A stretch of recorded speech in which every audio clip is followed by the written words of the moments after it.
morning, everybody. Leo Laporte coming up. A very special Windows Weekly. It's our year-ender, and as always, we like to bring back some of the best bits of 2015. What follows is a great list, a very long list, and perhaps a very long show of clips from the year.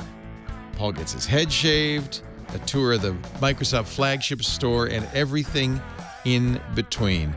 It's our last episode of 2015. I wish you all a happiest of holidays and a happy new year. And Paul and Mary Jo and the gang will be back next Wednesday with a brand new Windows Weekly. We'll see you then. Happy New Year, everybody. Enjoy. Netcasts you love. From people you trust. This is Twit. Bandwidth for Windows Weekly is provided by CacheFly at CacheFly.com.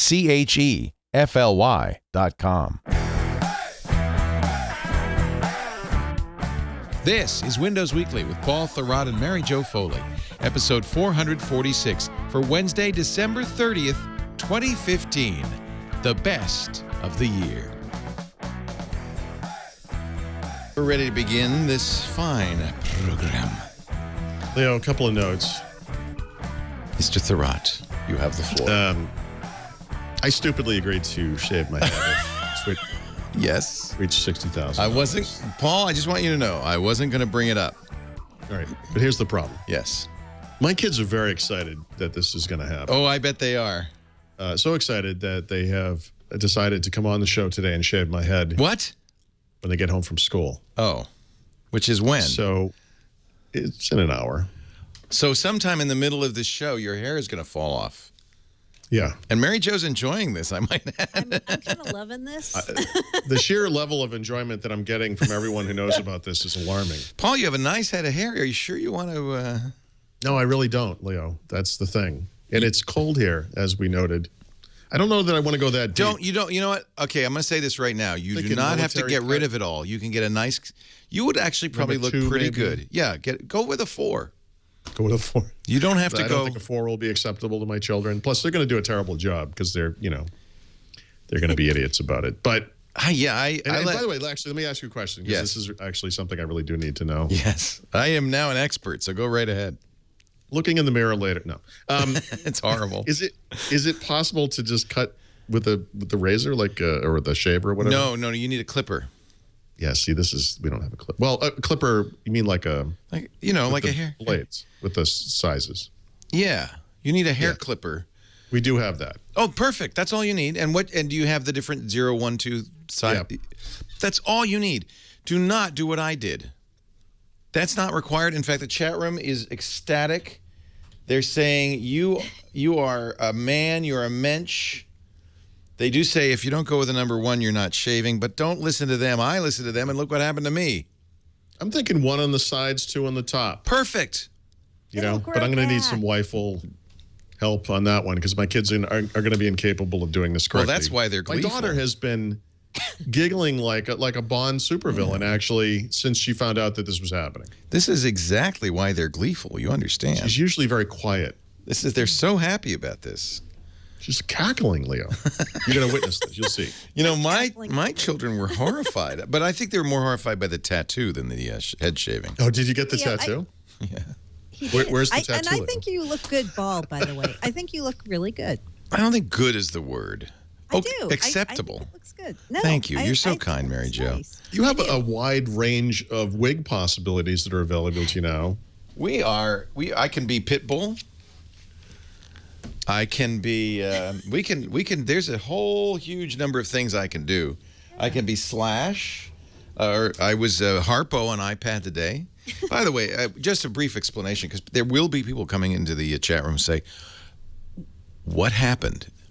And and because not everybody knows, we had a wonderful 24-hour marathon for New Year's. Really, it was a telethon because we were raising money for UNICEF. In the grand old Jerry Lewis tradition, we raised $75,000, which is a mind-boggler. I mean, remember, this is not NBC. This is a podcast, my friends. Sure. 75,000, the very generous Twit audience. It was a lot of fun. Paul was in studio with us. Thank you for coming out.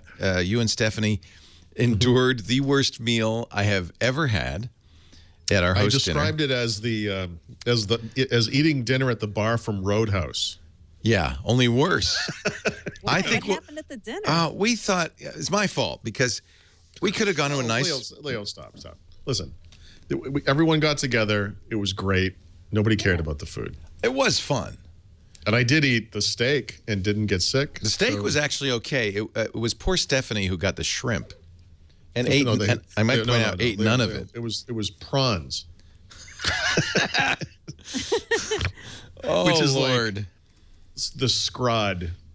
It was not only shrimp. prawns, but it was deep fried prawns. But you know what was fun about the host dinner is I have never seen, and I'm sorry you couldn't be there, Mary Jo, although Mary Jo did a great beer segment on the broadcast, which we just all loved. It was really fun. But I am sorry you missed the host dinner because, A, you would have seen vegetables that have been around since the turn of the century. These are old Roadhouse. They were historic. Old Roadhouse vegetables. There's Paul looking at his plate with some. Oh, no, I'm the only one eating. You'll notice. You are actually eating. I ate the meal. Everybody's talking. It looks like Mike Elgin's wife, steak. Amira, has actually got her hands folded so she won't eat the food. Renee Yes. Ritchie, too. Look at your wife, Stephanie.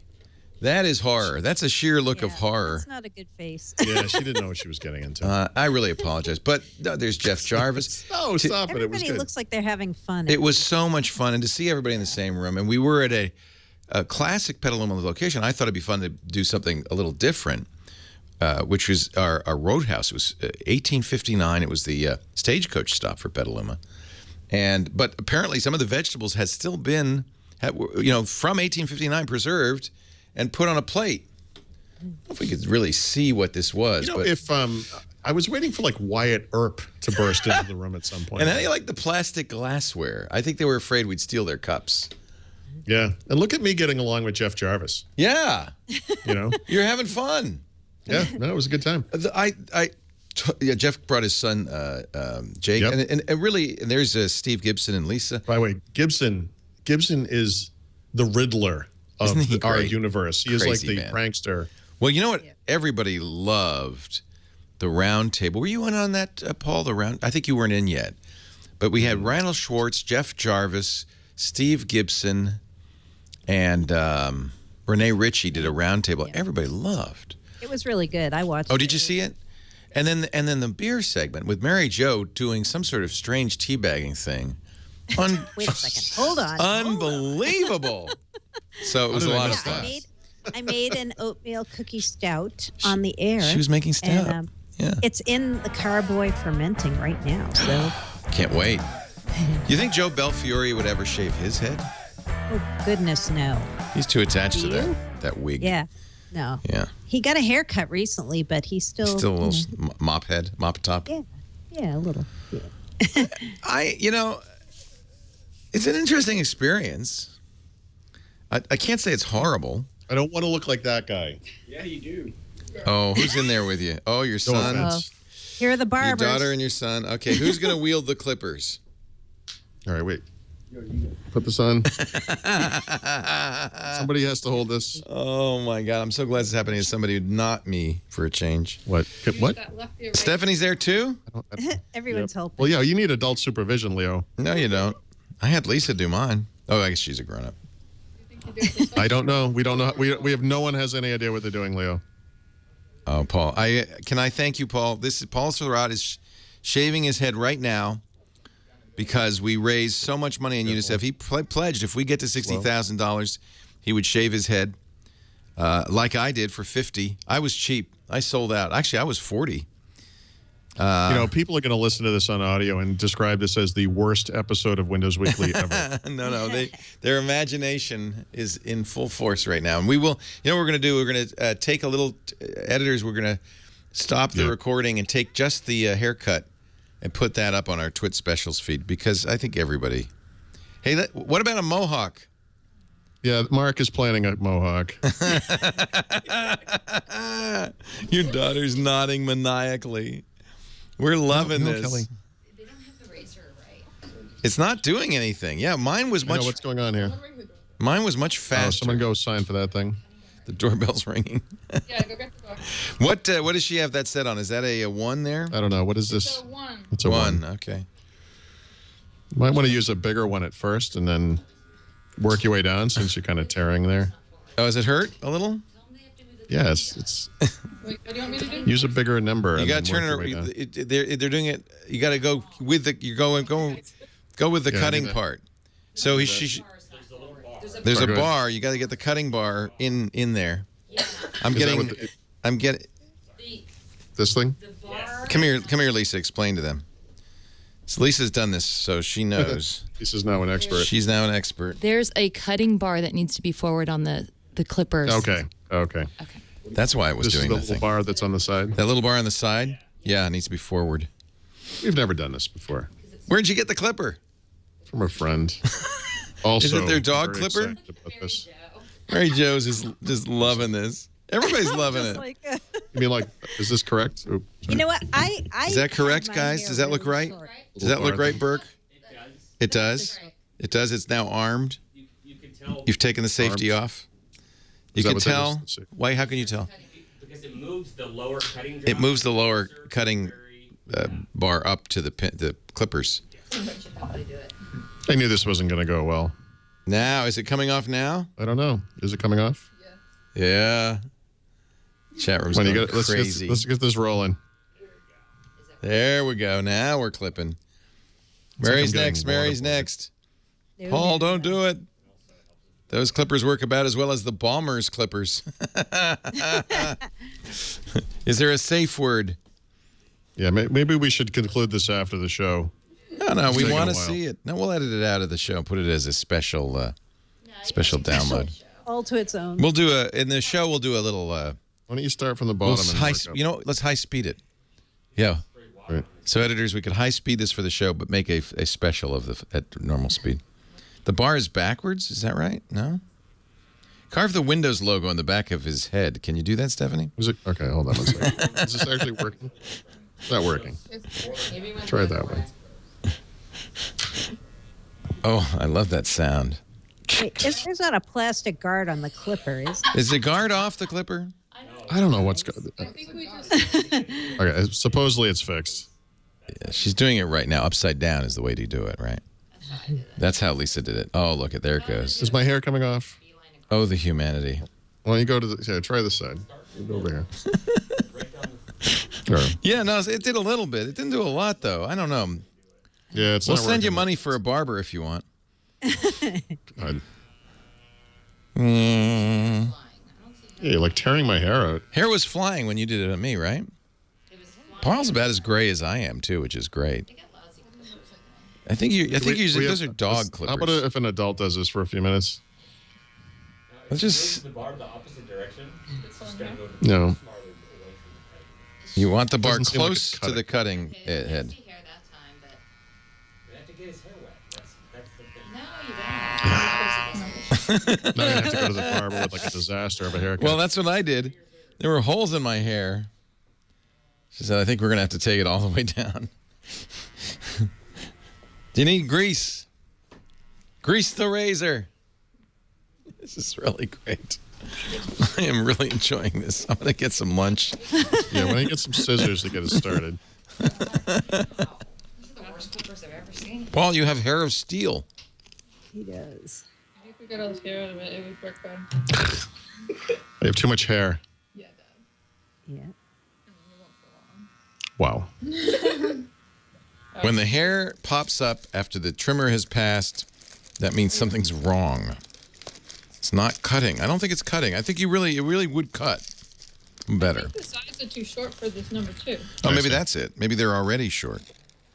There's no point in going shorter. And see if it gets Yeah, see. Okay, Can I good. do this? Yes. Cutting his hair. See if this works better. Don't cut off. Wait, the Mark, mohawk. hold on. What? See, that took off. Can we quite a just bit. leave it up? that's coming off. Oh, ew, ew. Take the guard off. Take the guard off, all the way off. When it grows back, though, isn't it going to itch like crazy? That's a good question. Yes, it does itch a little bit. Not like crazy. Great. Yeah. You actually, and it's also As you nice because you scratch can your head. you can kind of scratch it and it feels good. The funny thing is, listen, it's like sandpaper. You can actually hear it. It's getting there. It's doing something. There's definitely hair on that towel. Right. Is that working better? Stephanie, I apologize for the prawns, but you didn't have to take it out on Paul, okay? They weren't the best prawns ever. Oh, they might be the worst prawns ever. Certainly strong candidates. She's still alive okay, and we able eat to like- Well, clip. she didn't eat them. We also had, and I'd never had this before, and it's an interesting dish, deep fat fried ravioli. Fried ravioli can be good. Apparently wasn't. Yeah, I was gonna, can be. As Can we're be. leaving, they run out the door of the restaurant with a big bag saying, "You left all your deep fried hors d'oeuvres." We know. Yeah, and they gave it to us. Nice. I was going to give him to a homeless guy, but I didn't want to kill him. I wanted to be humane. It would have been inhumane. When I worked at McDonald's, we tried to give the old hamburgers to the local pound, and they refused them. They said, "There's not enough protein. We can't give these to dogs." Wow. What about a Flowbee? Whatever happened to the Flowbee? Do they still make those? I think this is why the Flowbee never took off. Right here. Kelly, I think settle down. it's looking great. I don't know what everyone's complaining about. Shiny is A not bowling ball on your head. super interesting. Shiny. I love how cruel kids are. Cruel kids. Kids are they just love this. It's now we're getting, you know what? I think, you could stop at this point if you wish. I don't want to stop you prematurely, but I think you've done, it's I've lived clear up to the letter. you've so ruined your hair that you've got to, go somewhere and get it done now. Yeah. So I think there's no question that the head shaving, if I think not, it's fair to say it's done. some professional work is going to be. I can tell you right now, when you walk in the door of the barbershop, they are going to laugh. They're going to be. This is why you pay us. All right, it's okay. All right, guys. Thank you for. Thank you, nothing. Stephanie. Nice job, kids. I hope you tweet that, Instagram that, share it with your friends, put it on Facebook. My mom was so horrified when I showed her. I did a Skype call with her, and I started with just my head, just the bottom of my head. I said, "Mom, I have something to tell you." And then I slowly, she screamed. She did. Oh. Yeah, she was not You happy. didn't tell her about the tattoo. I did, and I showed her that too. Feels nice. Paul Thurrott, ladies and gentlemen, let's hear it for Paulie T. Yeah. You know what? Doesn't that feel good? It looks so bad. Watch out. It looks so horrible. It looks like the lobotomy didn't take. It's just terrible. right. Oh, It's a good Lord. look. One flew over Take the... your ear off on the show or anything. Oh, man. Thank you, Paul. Thank you. And thanks to everybody who contributed so much to UNICEF. $75,000 with the auction and the cash. Incredible. We just, by the way, I got to tell you, now that you've done it and you can't really get too mad. It was Dr. Mom who put us over the top with $60,000 with a fairly significant contribution. She really wanted to see this happen. So Dr. Mom, thank you. She was the one who put it over, wasn't she? Yep. Yep. She said, "I can't let it sit," because we went home. It was under 60,000. I felt safe. Uh-huh. I felt safe. Uh-huh. We're going to take the word Nokia out of it because that's very confusing. No, I think they said they were going to take the numbering thing away.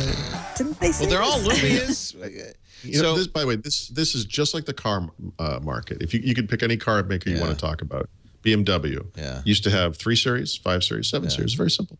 The numbers meant something. It meant whether it was gas or diesel. It meant the size of the engine. Today BMW makes like 181,000 different kinds of cars. I have no idea what's going on over there anymore.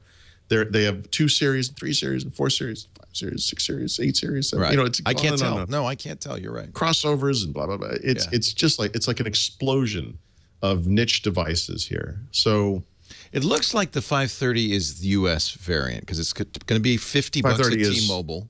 Well, no. So 530 is an older device. So this one's been around for a little while. Okay. The new ones, I'm sorry, are not this. They're the 532. The first and the third one. Yeah. So I think what people are saying is, let's look at this chart and say, you know what? Trying to make sense. Get rid of column 2. Yeah. Which, by the way, is what I said when they released it, which is this thing is a piece of crap, and nobody no one should should buy be it. forced to buy anything that is this terrible. Yeah. And now they have something that is has a lower end kind of model number, and is in fact a better phone. And that is a perfectly acceptable entry level device. Yeah. Where the 530 was not. But it won't be sold in the U.S. Not at first, probably not ever. Yeah. Yeah. I really hope the 530 should be sold anywhere. That's like it's a punishment. You're a prisoner. Here's your phone. 530. I understand this is where Microsoft sees all the growth. They really want to be, making money in this. But isn't it important to have a flagship phone just to carry the brand forward? Yes. I think that Nokia got a lot from the 1120. From the 1520, even from the 930. You could buy a Hyundai that looks like a Mercedes-Benz. Right. You can. Kia makes a very nice car. Right. Paul Thurrott's tip of the week. This is a cheap one, I admit, but it's a good tip, Paul. It's a good tip. Help me. So I'm switching to Thurrott.com over the weekend. The official launch is actually Tuesday, but we're going to kind of soft launch it on Saturday. Yay. So if you would, go to the website, register, and so forth. I just would say in general, because I'm starting over, I'm very curious what people want to see on the site. I mean, I have some ideas around different article series and so forth. I talked a little earlier about PCs. I want to do things about building and upgrading PCs, which is something I haven't really written about in the past. But if you have anything you want to see on the site, my email address is very easy to remember, assuming you can spell my name, which is just paul@thurrott.com. And, let me know. And, RRT. Yes. Got to say that. It's going to be your new slogan. Register, please register. We won't sell your private information too much. Paul, we should talk, Paul, because maybe we should get you on the radio show semi-regularly to do PC tips and hints, and that way you can plug the site and all that. We'll talk about that. I think that'd be good. So it's THURROTT.com. Don't go now because it's Zune Brown. Actually, I think it's fixed. Is it fixed? It should be fixed. Well, in other words, right now you could just register, but we should be live over the weekend. I'm going to register. THURROTT. There'll be a newsletter and everything. Really? Cool. Sure. So is it kind of? Oh yeah, there it is. It's nice. Is it going to be all the stuff that would be on the super site only? Yeah, it's consumer focused. Yeah. No enterprise here, but the coffee's always hot. This is part of my step away from this stuff I used to be doing. I mean, I think the business stuff is not as interesting to me. Yeah, I'm with you, and I think that we reluctantly and slowly went into enterprise because it's a specialized thing. But consumers, I know people say, "Oh no, nobody cares anymore about building computer stuff." Sure, most people probably don't, but I love this niche of people who really do care. I do too. I do too. There is a segment of the business stuff I care about. What? Yes. Don't diss the enterprise. Come on. No, I'm not dissing it. We just don't want to do it. No, we're not. Somebody has to do it. Listen. Yeah. You're great at it. Think of the Hadoops. You're great at it. Guys, I don't want to think of the Hadoops. That's the thing. And both you guys have been on This Week in Enterprise Tech, and we do enterprise programming. But thank goodness I've got, Mary Jo and I've got Robert Ballas here because I don't want to do it. Plus, on this show, Mary Jo and I could be like the yin and the yang, of consumer and business. Yeah. Right. No, we're really glad we have Mary Jo to talk about it, so we don't. No, and I do care about some of it. I mean, the small business stuff I'm particularly interested in. There you go. Like See? Device management. BYOD, very interesting to me. Yeah. Yeah. Trends. Portable computers, very interesting. I'm going to venture out on a limb here. The biggest day for Microsoft since Windows XP, maybe. Wow. Whoa. I'm gonna give it some credit. Paul Thurrott's here, Mary Jo Foley is here. They're in Redmond, where they just finished getting briefed on the announcements from Microsoft. It began this morning at 9 o'clock in a super secret location. Leah, we've seen things we can never forget.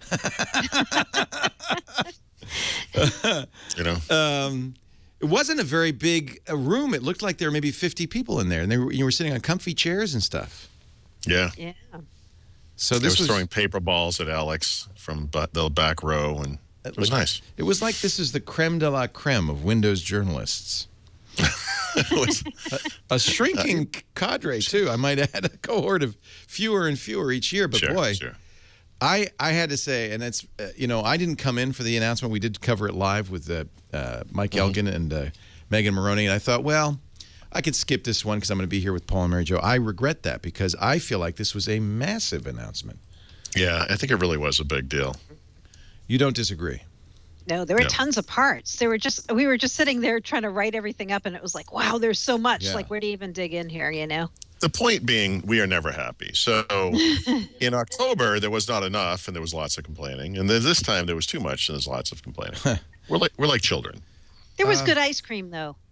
They gave you ice cream? Yeah, we got ice cream.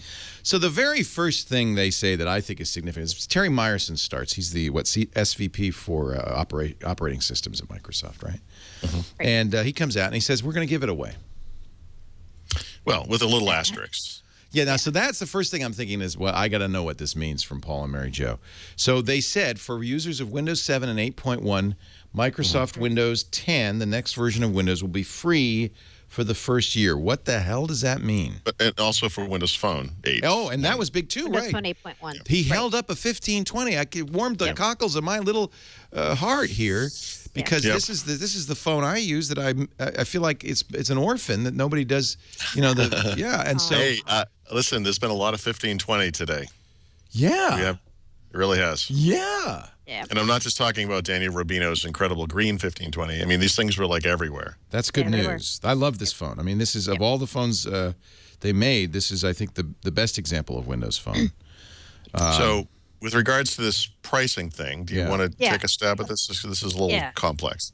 We'll both take a stab at it. Did they fill you in? Did they give you more detail? Yeah. Okay. So what they're going to do, this is for consumers, we should say first, not for business customers. If you're on the latest versions of Windows 7, Windows 8.1, or Windows Phone 8.1, once Windows 10 becomes commercially available, which we think is going to be this fall, 2015, you'll have 1 year to decide to upgrade for free. Okay. And if you do that, it means that you're going to allow Microsoft to update your software going forward on a regular basis. And we don't know what that exactly means, how quickly or what. Yeah, but they're going to do that. Mean? They're going to do that for free too. So we've seen some people erroneously saying this is the equivalent of Office 365, but it is not. Even though they said today Windows is now considered a service. Well, hold on a second. Actually, I would say from an updating process, it is like Office 365. From a licensing perspective, it's not because you don't keep paying for it. Well, I'll give you, okay, I'm going to be the normal human because I'm sitting here watching, I'm thinking, okay, they say for 1 year. Does that mean that after a year I have to pay an yearly subscription fee? No. That's an amazing question. It does not mean that. You're right. That's the first thing that leaps to mind. Because you know what? I don't trust companies. Free, I'm thinking, oh yeah, free for a year. So that means I have a year to upgrade. It's not right. That's it's interesting. It's not free for a year. It is you can upgrade to this version for free for the first year. Within a year's period. But you've upgraded. It's not an ongoing subscription payment thing. No, it is not.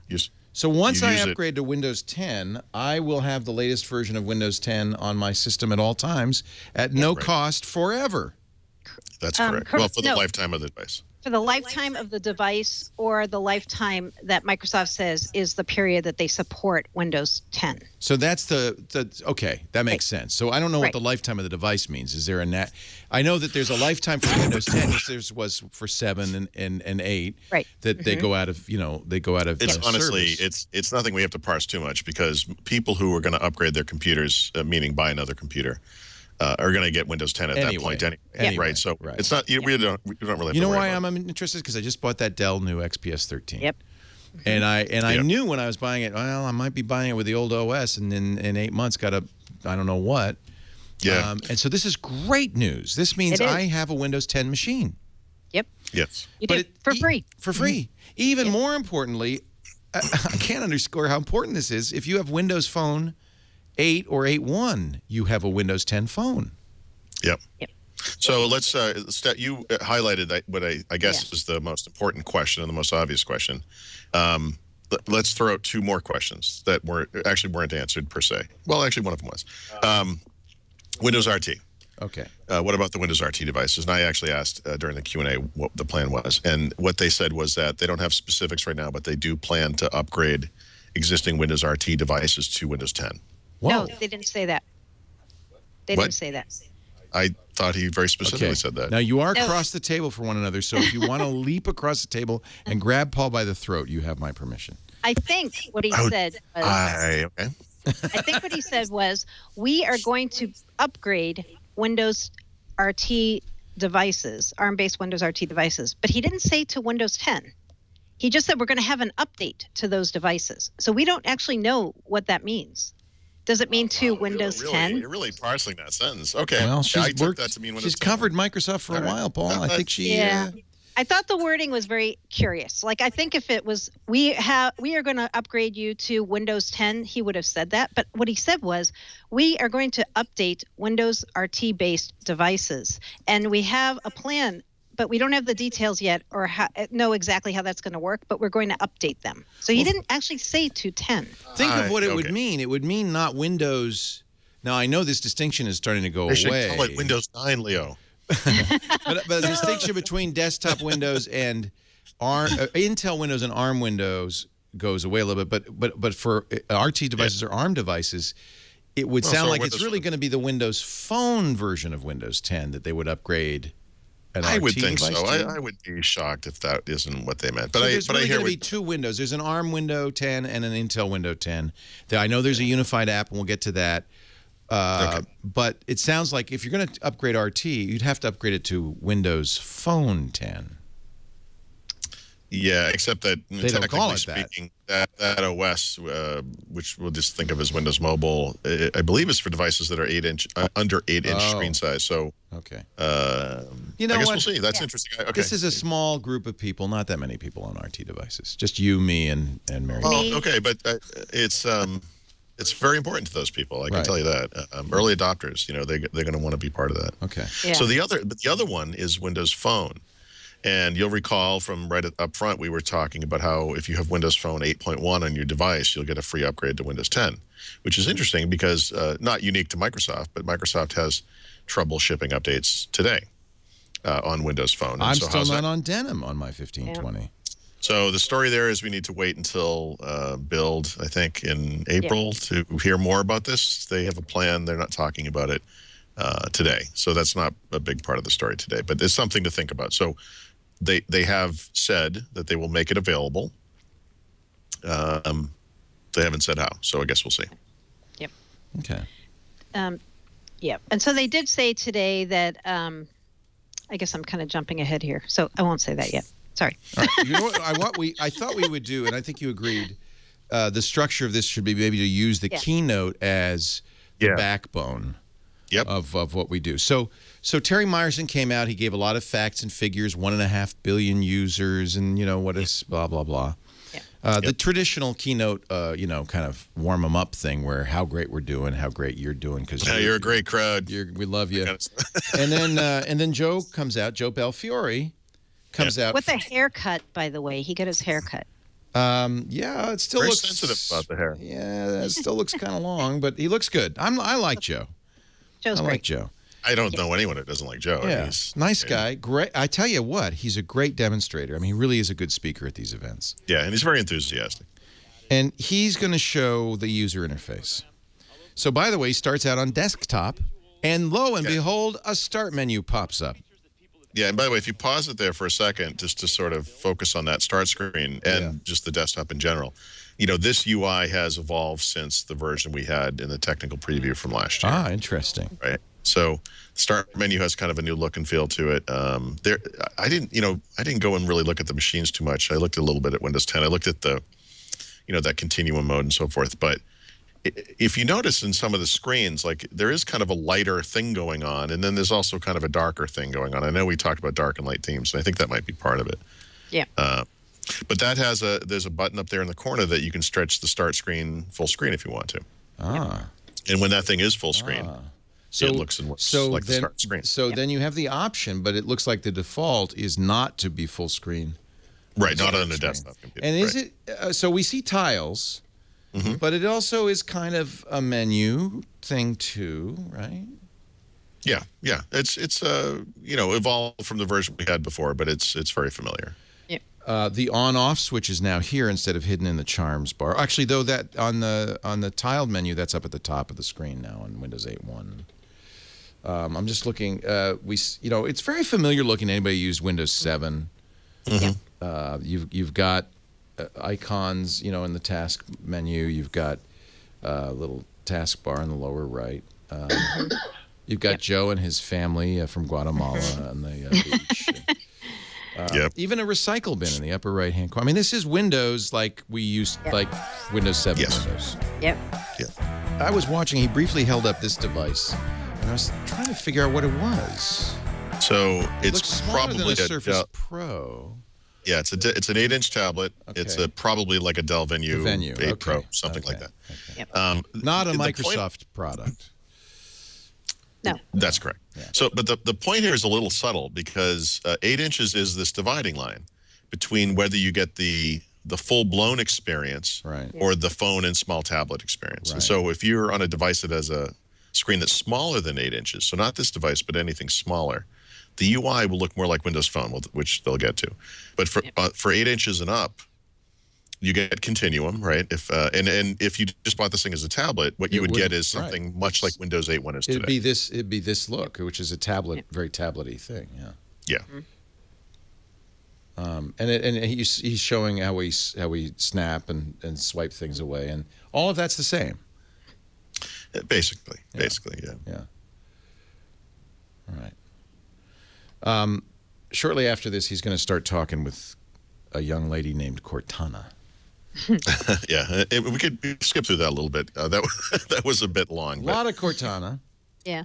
It's not particularly new stuff, or is it, with Cortana? Well, I think the new bit is that thanks to Windows 10, Cortana comes to tablets. That's huge, actually. Yeah, you're going to have it. And I guess it comes to Xbox One, although they never explicitly said that. Well, that is something we should mention. Windows 10 is everywhere, including Xbox. That's right, yeah. It will be. It's not yet. This is, remember when we talked about Satya Nadella, what looked like a gaffe, one Windows. Sure. It's not just the kernel. I mean, he really wants there to be one Windows across all these different UIs and different devices. The magic kind of unknown bit here is, and of course this wasn't a developer event. There was no developer info, as you would expect, but how easy will it be for someone to start up a project in Visual Studio and write a universal app where you have a version that goes out to a phone, small tablets, big tablets, PCs, Xbox One?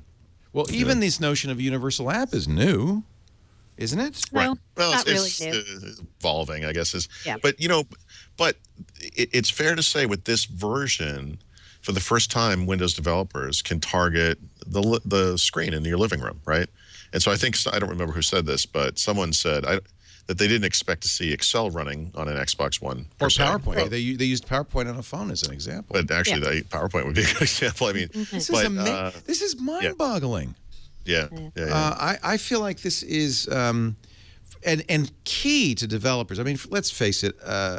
Windows developers are going to still develop for the desktop, but they weren't developing for the mobile devices. They weren't doing phone. But this gives them a much bigger area to target, right? In other words, before you'd say, well, Windows Phone and Windows were actually different APIs, and so what's the too much work?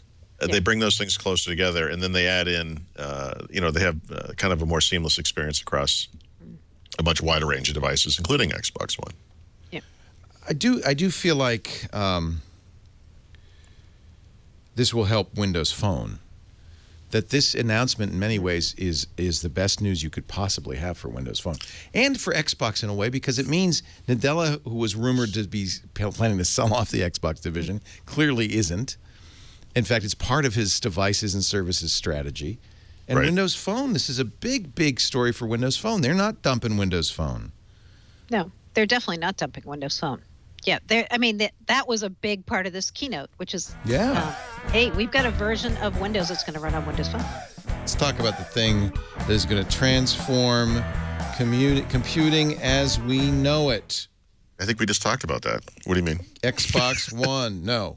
Oh. Holographic Windows. Yeah, stuff. that was a little... Actually, how do we... First of all, what's going on here? What is going on here? So Mary Jo and I both actually got to use this thing. We did. Oh, this is the Surface Hub. I will say that... The HoloLens? You got to put on the HoloLens? Yeah, prototype so version. Jealous. the demo they did, in the show, when you kind of watch it from afar, it's not really clear what the heck you're looking at, and it's not really, you don't really understand how real it is and how awesome it is. I don't know that any time in the next year or two this is going to become a big part of my life per se, but for reasons both educational, academic, gaming, scientific, business, whatever, there are actually some awesome implications to this thing. This is a much bigger deal than, say, Kinect. And using it, I have to say, it was really impressive. It's hard to explain because, again, they wouldn't let us take pictures, videos, or anything. Yeah, we we were going down to see this thing. So you got to imagine this. So you have to go up to a locker, take everything off, your PCs, your phones, your wallets, everything. They made you leave everything in a locker. Wow. Then they gave us a paper notebook and a pen, and they said, if you really want to take notes, you can. And then they bring us downstairs to list all of your assets. Yeah, they let us go downstairs, and underneath the room we were in Building 92, there's this whole display area that's all secret, and that's where they have the HoloLens demo showcase. Wow. Yes, so there were 4 demos, right? Yeah. One was a Minecraft thing, which is unbelievable. Well, they were all unbelievable. Minecraft, right? There was one where you walk on the surface of Mars and you see the rover and all that stuff. Crazy, excellent. I'm missing. What was the third one you did? Skype. Skype one, where someone helps you through Skype video to install a new light switch or whatever. I installed the light switch. That was my biggest achievement of today. Wow, that's pretty cool. So you were able to understand and use the controls with your hands and all that stuff. It was fairly intuitive. Yeah, and it's seriously, I think the hardest thing to convey here is how amazing this effect is, right? Because, for example, the Minecraft one, which is goofy. So you're looking at a room, and the room has some tables in it and a shelf and some chairs and stuff.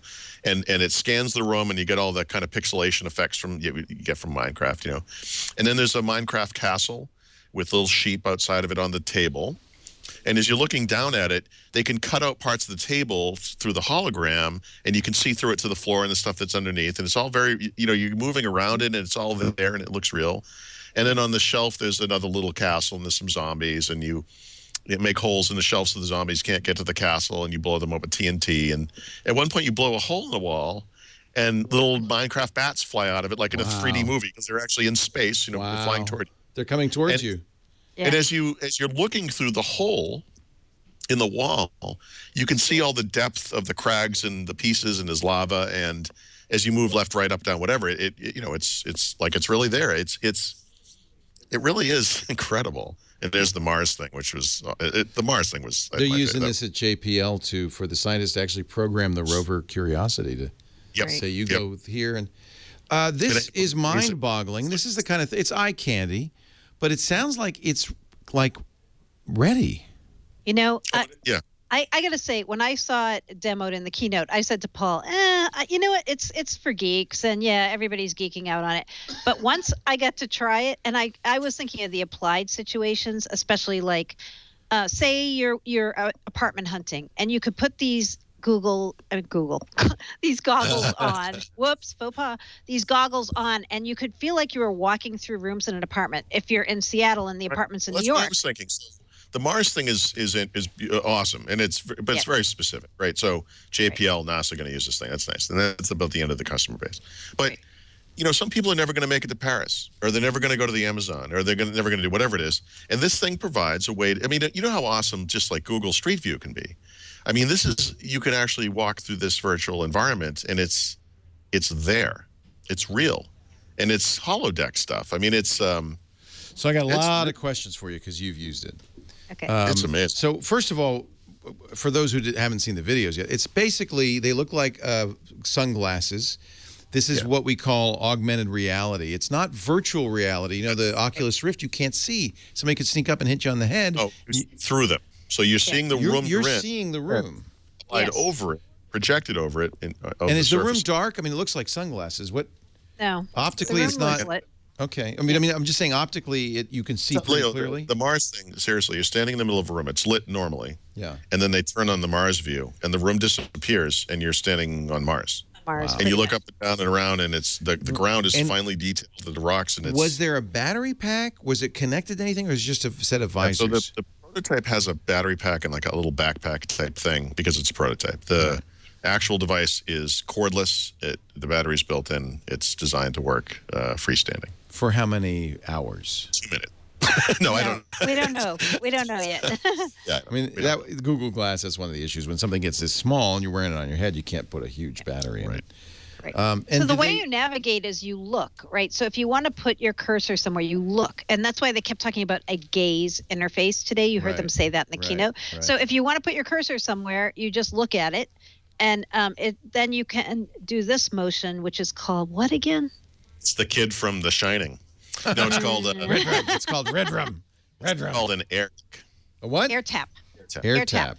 So you do that, and then you're suddenly interacting with where your cursor is. And on that Mars demo we saw, this is going to sound dumb, but I thought the coolest thing was you could use a mouse to interact also. Oh, that was actually amazing. Wasn't that cool? So you're like you're on the surface of Mars, and suddenly you just take a mouse in your hand, you're standing at a desk, and you move the mouse, and hold on. So first of all, you're looking at a computer screen that's really in the computer's really there. The mouse is really there. Right.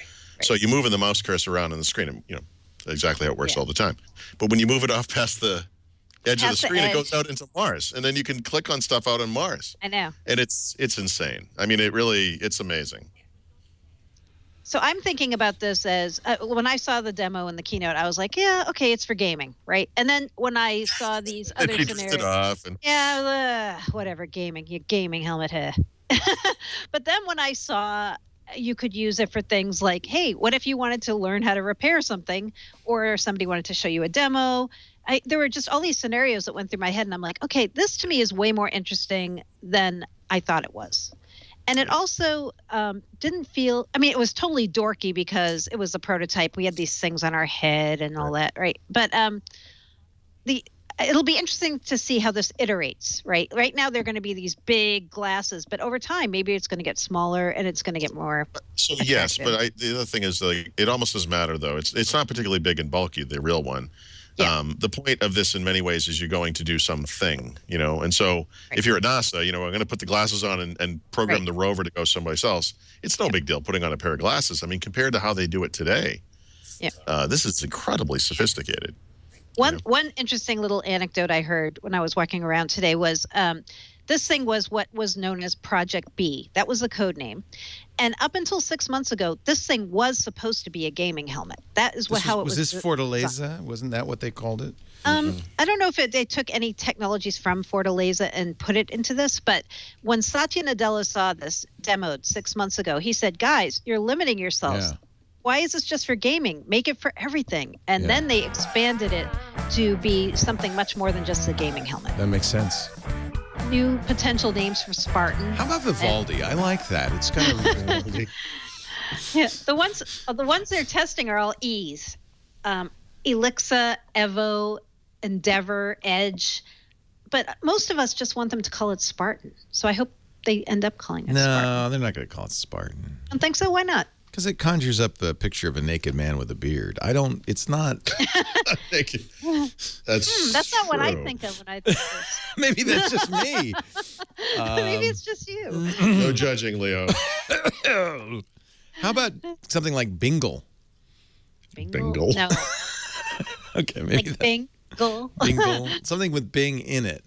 No. I think they're either going to do Spartan, just plain old Spartan, like they did Cortana, right? Yeah. They kept Cortana. And who was it that said they should call it the Covenant? Jeez. With a little Halo reference there. Right. It has to have something. It has to have something. Spartan has to do with Halo. Right. Right. So it has to have something to do with Halo. They could do it. Bing Explorer, registered trademark, Microsoft Corporation, 2015. Bing Explorer. No. Yeah, that's a little old. Evolve.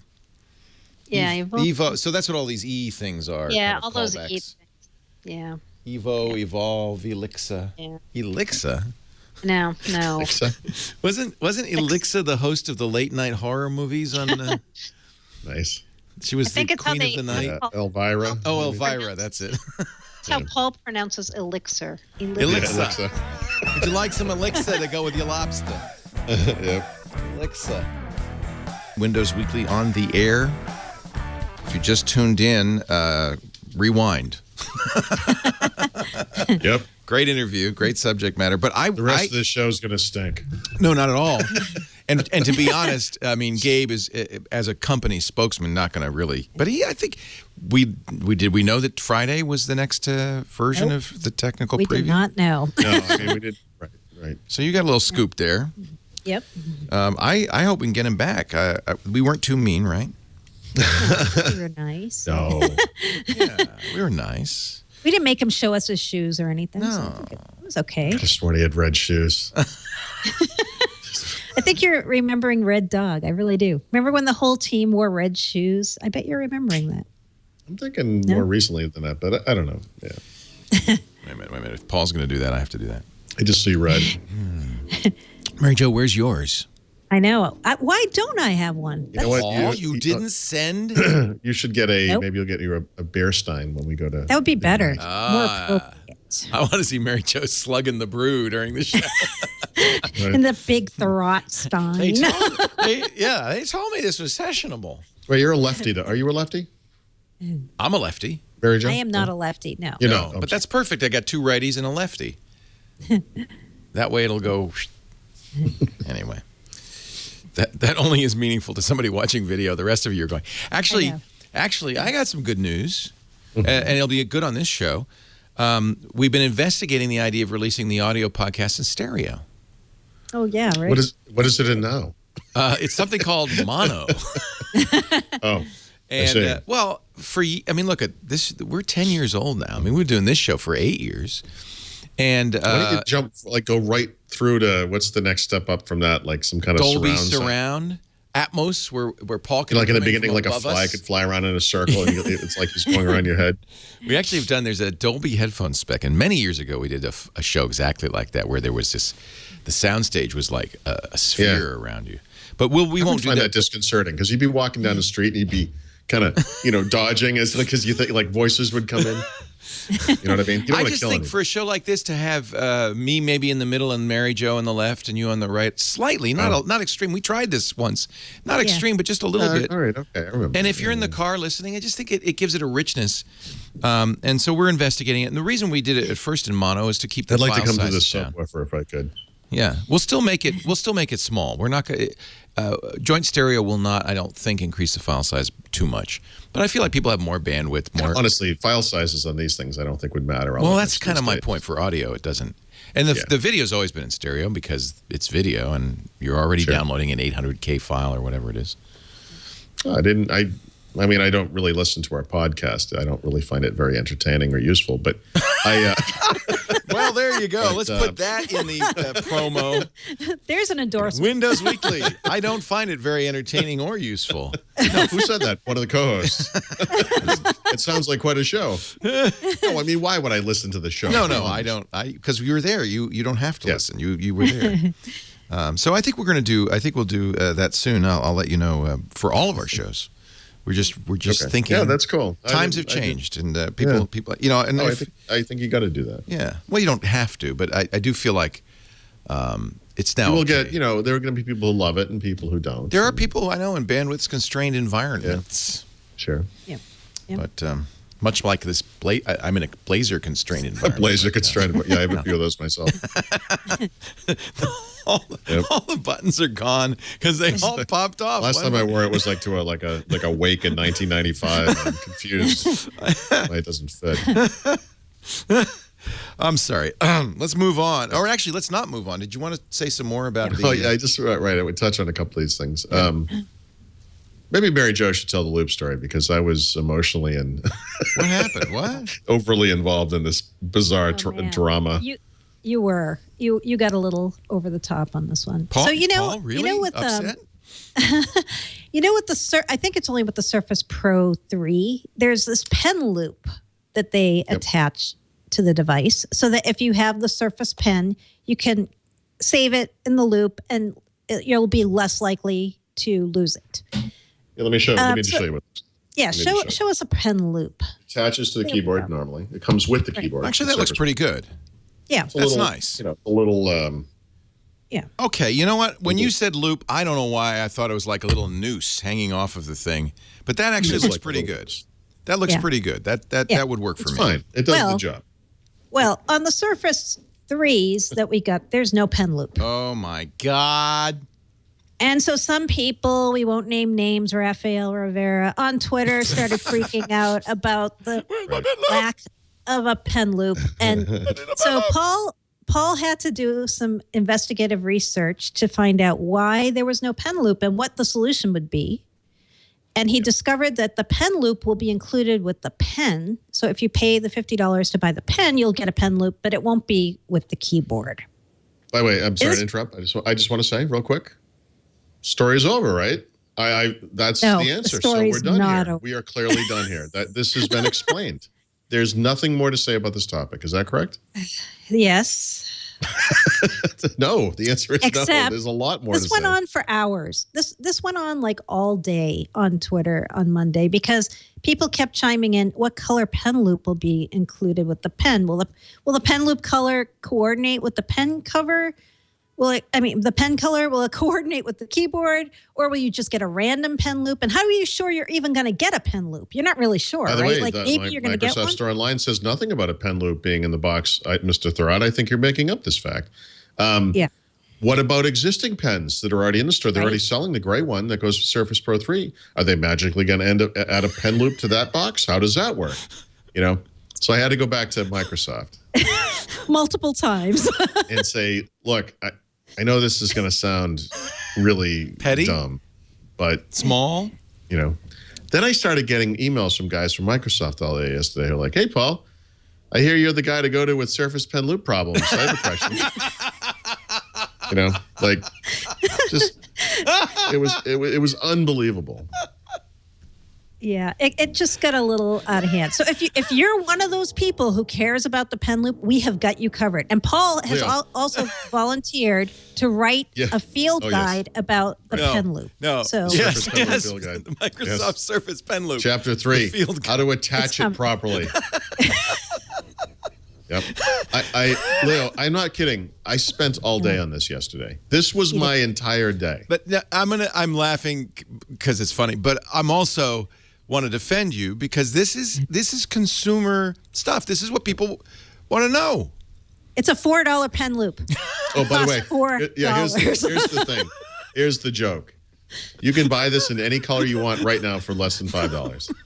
How does it attach though? If you really care, if you really want to make sure you don't miss out on this, I need a loop. Well, I'll lose it otherwise. Buy one now. Just buy one now. But so Microsoft sells it, and how does it attach? Does it have stickum on it? What kind of stickum? One of these people, aren't you? Is the new pen loop going to have a different adhesive? Yeah, how do I know it's going to stick as well? Will the new pen loop work with the Surface? What if I want to remove it? Will it leave a residual adhesive behind? But on the other hand, I'm not removing mine. I want it better than a Post-it note. I don't want it falling off in the worst time possible. I stick my Surface in a briefcase. Will the pen loop survive? Great. Oh, so you were privy to this conversation. So you understand like how increasingly insane this makes me over the course of the year. Alex has invented the new pen loop. You just clip it right on the thing. Yeah, the clip thing is a good suggestion. And actually, the Surface Pen comes with a clip. Yeah, right on there. It does. Look at that. Leo, actually, if you would move that clip and put it on your jacket pocket, your shirt pocket, you'll notice it also works there. It's a dual-purpose clip. Yeah. Yep. It's amazing. What will they think of next? Thank you, Alex.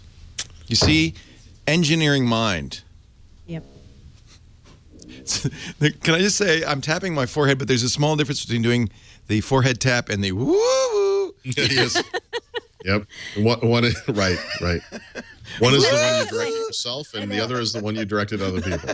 I spent my whole day on IM yesterday going to Paul, step away from the keyboard. Go take a walk. This is what you're talking about, is it? I seriously... answering people. At least 5 different times thought I had answered every possible question there was about the loop. And then someone would raise another question. I'd be like, people care. Obviously, people care. Yep. I think that's a reasonable thing because, I mean, honestly, the real issue for me with the stylus is losing it. Yes. And I want it to be, and I liked on the original tablets. I guess the Surface never had it. I thought they would go inside. They would pop them in. By the way, there are actually problems with those designs on more than, because I had every tablet PC ever made, basically. Yeah. On more than one device, you could jam the thing in the wrong way and then not be able to get it out, that kind of thing. Yeah. And I get it. I get why that's useful. I would just say that the Surface devices are too thin to support that. You can't put it inside. Yeah, you know, it makes it, you has to be thicker. Has to be the thickness of the pen plus, you know, whatever.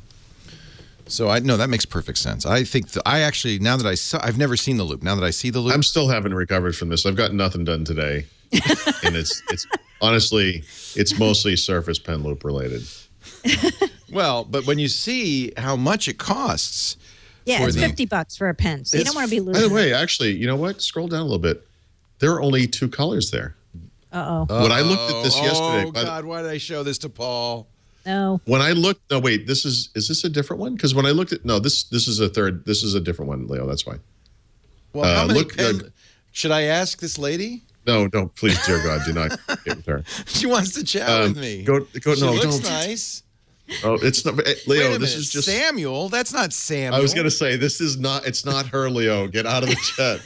It's probably a man, but of course it is literally a man. I think it's Raphael. I do. So if you, that's a third-party loop. I didn't even know this existed. That's hilarious. Now I have to update the book. So if you search Microsoft, go to the top there. Surface Pen Loop. That's hilarious that there's a third-party. There's a third-party loop. There's a whole third-party ecosystem of loops, no doubt. Yes, there's a ecosystem. Yes, there is. This one looks like, oh, I see. There you go. I didn't even know that other one was there. There's 2. Now you know. So click on the first one. That's the Microsoft one. Which, this one? Yeah. The first one. Does it come? Oh, now look at all the colors. There you go. Purple. There's red. There's red, bright red. There's... Some of them are only available for pre-order because they're the new colors. There's baby poop brown. There's all colors. Okay. Yep. There you go. Covered. You know what? Let's get 5 right now. Put 1 on everything. I was going to order 20 of each of these and mail them to Raphael as a joke. Wait a minute. The red is on back order. Or I should say 20 altogether, I guess. How come the bright red is on back order? That's so funny. This must be a color of the new. Yeah, that's one of the new keyboard colors. Yeah. Yep. And I guess pen too, right? I think it's pen color too. Okay, I think we've pretty much covered this Exhausted it. Yes, I think we have. topic. A lot of Microsoft stuff. Yep. You know, Lisa and I were in Vegas over the last couple of days for the National Association of Broadcasters convention, and I'm flying home. I'm saying, let's never leave home again, ever. Yeah. Until they invent teleportation. So what's the deal with the Thurrott? So you have Thurrott.com, and every other Thurrott in the country wants it? Is that it? Yeah, there's a lot of them in Canada. Yeah. I have the same problem with Laporte. Yeah. You know where it shows up for me is in my email, because my email is laporte@gmail.com. Apparently, every Frenchman in the world named Laporte doesn't understand that if you put a space between your first name and last name, it all goes to Leo. And I get so much email. You get like email in French. And it's all in French. I get it. And it's hard to unsubscribe to stuff in French because I don't know, what's happening. I speak a little French, but it's, it's business French. So in my case, at least my name is unusual. Did you adopt that name as a stage name when you became famous? No, I was adopted when I was 3, and it became my name. I didn't know that. I didn't. See, here we've worked together for 409 episodes, and I learned something about you every day. So you might not actually be, by bloodline, a Thurrott. I am literally not. Actually, Leo, I could be wrong, but I if I'm not mistaken, in the very first episode of Windows Weekly... You told me that? No, I think what I said was, my name is French-Canadian, but I am neither French nor Canadian. Went right you're over one my of head. us, aren't you? Went right over my head. What's that? I think you're one of us, aren't you? Irish? I am. Are you Irish? You do look Irish. I just thought it's because you've been living in Boston so long. No, I think I live in Boston because I'm like half Irish. Didn't I say that though at the beginning of the show? You look like an Irish boxer. Yeah. No, I know, and that's why I said it's because I went outside, because that's exactly what happens. You turn red. You go from white to red. I can actually. It's not like when you have a fever, but there's like a heat radiating effect. Yeah. I think of it as exposure. Like a couple more days, and I'd be like that guy who had to chew off his arm to get out of the rock.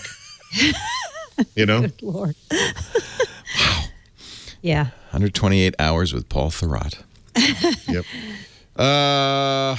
Okay, there is a lot of things, a lot of news, but I think you, Paul, wish to talk about the story that broke this morning that the European Union was going to investigate Google and finally stick it to them. Is that how you put it? Well, and it comes in the wake of a revelation, inadvertent, that the FTC here in the United States had plenty of evidence to go after them for exactly the same reason, and for some reason we don't know, decided not to. And so I find that to be very, very interesting, and not the good kind of interesting. But the EU, under the new competition commissioner, has been much more serious about Google than the last one. And her first action here was to issue a statement of objections which is their form of a charge for antitrust violations related to internet search, and announce that they're also going to do the same, investigate Google for Android as well, which is fantastic. So I think this is necessary. I think that in a place like the EU where Google has 90% market share, usage share, I guess, they need to be held to a certain standard. And they absolutely that's true. I think are people artificially. don't know they're a bigger monopoly in Europe than they are in the States. Yeah, they are a lot more. I think the United States is probably something like 65%. I think it might be undercounted, but Google is happy to have it be, because they don't want people to know how big a monopoly they are. So what are the accusations? The primary one, is basically that Google artificially changes its search results to favor its own services over those of competitors. And I think the thing I'd add on top of this is, if you think about Google as, the de facto gateway to the internet, which apparently they are for 90% of Europe, Google has an incredible insight into what it is that people want. And they can use that information to decide to get into certain markets. And so if they see a lot of people searching for airline fares or for shopping, they could say, well, let's bolster our own stuff, and let's put our service on top of the other services when people search for those items, which is what they do. And a lot of Google competitors have complained about this behavior. They've investigated them for, I believe, over 3 years. I think now, 6 years, right? 6 years. 2009. Yeah. Okay. Yeah. Well, I mean, the previous regime at the European Commission was ready to roll over. And so many people complained, including politicians in the EU, but also competitors, that he had to leave office without having resolved the Google case, which he wanted to be like his crowning achievement. And the new person that came in, and I won't attempt to pronounce her name, but she's Danish and has an excellent name. We have to practice this. I think her name is Margrethe Vestager. Yeah. Our Danish listeners. I'd say Margrethe. Margrethe. Yeah. Margrethe. I would guess that the TH is T or D, and the I is long. But that's just me. Whoever she is, she's my new favorite person. And no, I mean, she's gone after them in exactly the right way, I think. And we'll see. Google has X number of weeks, I don't remember, 10 weeks or something, or 8 weeks to respond to these charges. It doesn't work like it does in the United States. It's not like there's no trial where they go back and forth. I mean, basically, Google responds and then they issue their decision. And so it would behoove Google to settle. I think the big thing for Google is that they have what happened with Microsoft, of course, but also Intel, and two sharply different ways of dealing with EU antitrust to fall back on as prior understanding of how EU works. And they're not going to get the sweetheart deal that they did before, or were going to before under Joachim Alchem. So good news. It's tough because Google's in a business that's truly global. And of course, these kinds of regulations are anything but global. EU is actually at least more than one country. But it's tough because anything that the EU forces Google to do, Google in some ways must do globally. This is the problem with the right to be forgotten right. as well. So in the Microsoft case, when Microsoft was found guilty of antitrust abuse in the EU, most of the remedies did not apply worldwide, right? Microsoft made that special version of Windows. Yeah. They provide, but that's they because did Microsoft provide was a documentation to software company, developers. not an internet company. I mean, Google is. I mean, I guess they can make a different. By the way, version this for prior the EU. action regarding Google, they were forced to do the, what do they call it, the forget me ruling or whatever. Yeah, but it's hard because now they're saying, but the right to be forgotten is meaningless because it doesn't affect the entire Google ecosystem. Yeah, and that's an instance of Google applying it just to the EU. Well, that's rightly so, because the right to be forgotten is technically ridiculous.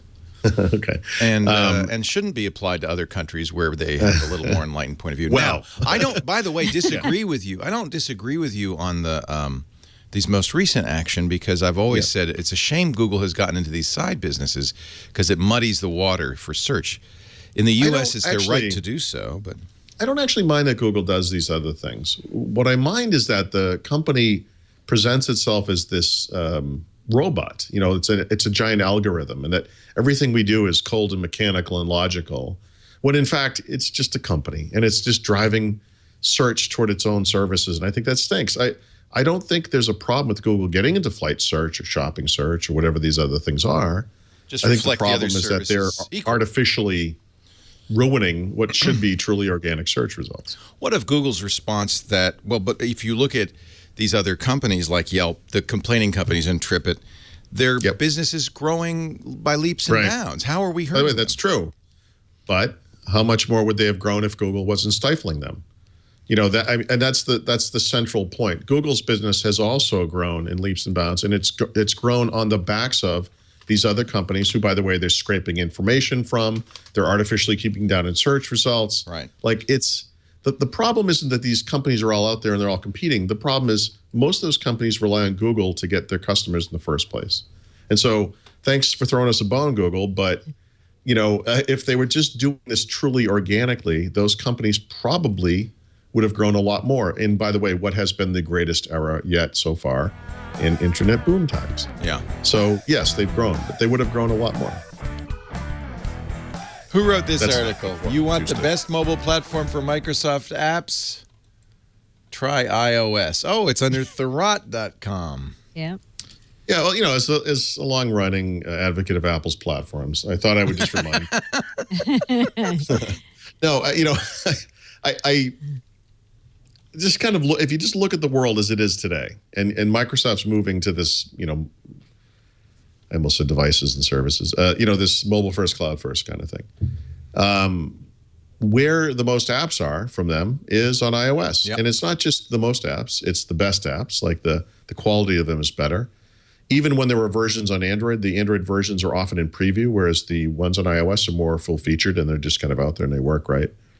And there are unique apps. There are certain apps that are only on iOS, like Sway, you know, for example. And it's only iPhone. I like Sway, though. Only on the iPhone. Yeah. So, I mean, I don't even use the iPhone full time, obviously. Yeah. But I looked at the Microsoft apps I have on my iPhone, and there's a lot of them. Yeah. And there's a lot more of them in the store that I don't have. I mean, it's very interesting to me. Is this hedging their bets, or is it what Satya Nadella said, we just want to be everywhere our users are? I think it's both. Yep. Just in case this Windows thing, I think it's doesn't go. Some of it's catch up. You know, a lot of mobile first, cloud first is we got to get out there and get on these platforms. And Android came a little more slowly, I think, because Apple or Microsoft had years of experience on Apple's platforms previously. They had a lot of people that knew the language that you would program in, the programming environment. I think they were able to get it up and going a little more quickly. And I think the Android stuff, and I'm conjecturing, I don't really know, but my guess is it took them a little longer to get ramped up on Android. And Android has challenges too. There's so many different devices, device types, you know, screens, and you know, it's a mess. It's like Windows. So it's a different thing. I think on Apple, on the Apple side, it's a little easier, you know, to come out with an app that's going to work right because you don't target as many different types of devices too. By the way, but it's an interesting thing, you know. The Apple one is the best one, you know, if you're a Microsoft guy. Yeah, well, it's got to be a little frustrating.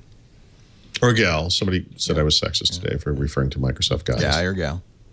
Greg Bilton says it's 400 cubic inches This is 442. Yeah, no, of Four course. It's like 4 on the speeds floor. and Yeah, 4 on the floor. Yeah, of two course. Two doors. carbs. Oh, 2 carbs. 2 carburetors. Well, 2 carburetors. But now Eric Duckman says I don't no, think it's there were 2 ever exhausts. 4-door 442s. Oh, 2 exhausts, absolutely. Yeah. So, yeah, we used to joke about that. Well, I had a friend who had a 442, so it was like 4. I can't remember the joke anymore. It was like 4 I like 2 four doors, tires, 4 tires, 4 doors. 4 cylinders, 2 engines, which is the exact opposite of what that car was. Yeah, I know it was 2 on the floor was part of it. Yeah. Or 4 on the floor. 4 on the floor. It was literally a 4-speed stick shift. God, my car has like 30 speeds. You needed to be able to like bench press 200 pounds to shift this thing to it. But it wasn't like electronically assisted or anything. It was like a stick coming up out of the floor. It was made out of metal. It was direct to the metal. Yeah, exactly. You were literally changing metal in the engine. Those were the days when driving was driving. It was nice. I want to get you guys on the radio show so you can explain this to everybody. Jeez, Leo, you don't have enough I time. have to deal with real people, you know. This goes. I I mean, it's not these the things people listening spiral to out the of show who are control. enthusiasts They do. who kind of understand. I mean, we're talking to people who understand it, and they still have all these questions. I know. Imagine a normal person. Actually, a normal person is not thinking so deeply. They're just going, They won't even know. oh, Nope. update, done. Okay. Just No, like you- phone, right? Like on your phone, Yeah. you don't go, You "Oh, don't am I think about taking it. the update?" Yeah, you don't right? think about it. You can defer updates on home. Okay, good. I mean, That you would still be have reasonable. to take them. Maybe, you just don't have to do it immediately. Yeah, you want to see how it goes. That's reasonable. All right. And a number of people in the chat room have confirmed that after they've created a Microsoft account on their Windows 10, they can then create local accounts without email. Okay, how? You want me to read you this? Okay, so I'll read you what somebody said. Let me go back here. I mean, I know. I don't know. I suspect I could go into computer management users and probably. No, I don't think it's that complicated. Let's see. Okay. Paul, this is from Alex M. Local user on Windows 10. Go to user accounts, manage another account. No, right. Okay, this is the control panel way, not the right. Okay, under accounts. Add a new user in PC settings. Hold on 1 second. Oh man. Let's walk Paul through this here. Yeah, please. All right. You've done this for me so many times. It's my turn. No, I mean, to help you. I've spent time on this, so I'm very curious about this. Local user on Windows 10. User accounts, manage another account, add a new user in PC settings. Other users plus. Hold on. Manage another account. What are you, my grandma? No, okay. This just brings me So back click to PC. the start button. Yes. Yeah, okay. I'm sorry. Should my computer be on? Does it have to be on first? It doesn't have to be on. You can do this, Paul. You can do this. Okay. Okay. Yes. Now I've lost the instructions. Let me go back. Okay. I've done all this. So sir, far. have you gone to add a new user in PC settings? Yep.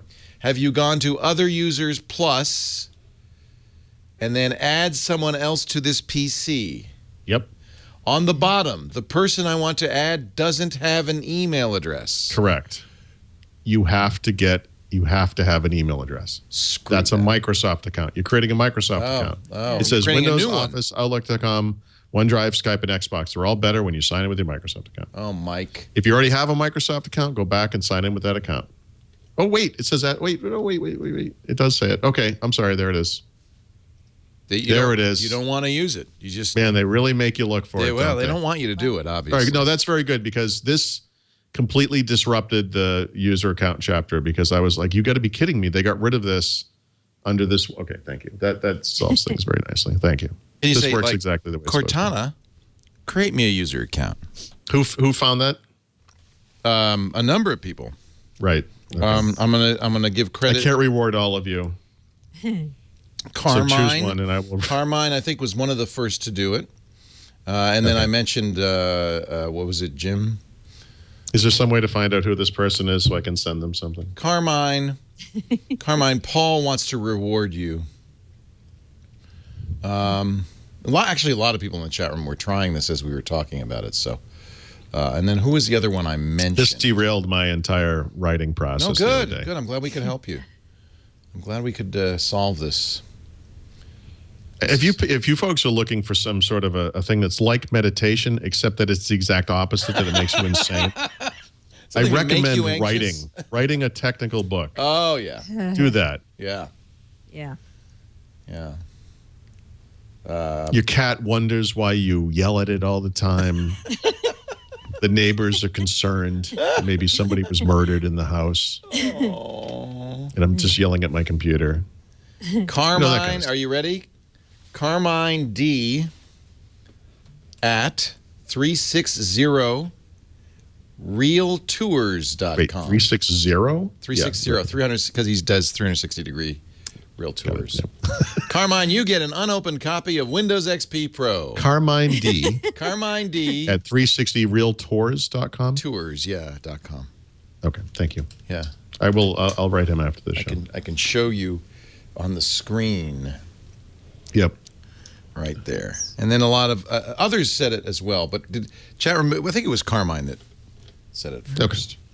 But there was also, but the one I quoted was another one, which I can't find. A lot of people got this one. You're all winners in my book. That was so frustrating. Yeah. Well, it's buried. That happens to me. I know. The thing that bothers me is I know things are buried, especially this kind of thing. And did I waste time on this? Yeah. The other one was Alex M. And he might have actually beat Carmine to the punch. All right, give me his too. Alex M. Come on down. You've won our grand special prize. I'm going to individually meet everyone watching the show today. They're good people. They're good people. Hardworking Americans and non-Americans alike. They're from all over the world. Many of them multicultural and sitting back to back. Don't worry, Paul. It'll be patched soon, says Waka Waka. I don't have. I'm waiting to see if he'll give me an address, Alex. But Alex M also gets credit. I don't know who did it first. Now, can Mike you do Nash it? at HP.com. But you can't do it during install. If you're going to install, right, you have to be using a Microsoft account initially. Is that right? No, you don't. You don't. In fact, they've done a nice job in Windows 10, I think, of demoting the Microsoft account in some way that you can do a lot more without a Microsoft account now than you could in Windows 8.1. Here's his address. Alex M is MILEX84 at gmail.com. MILEX. Jeez, thank you. 84. No wonder I can't write a book. I can't type. You're not trying to use that silly type keyboard, are you? Right. Yeah. Okay, thank you. Thank you, fellas.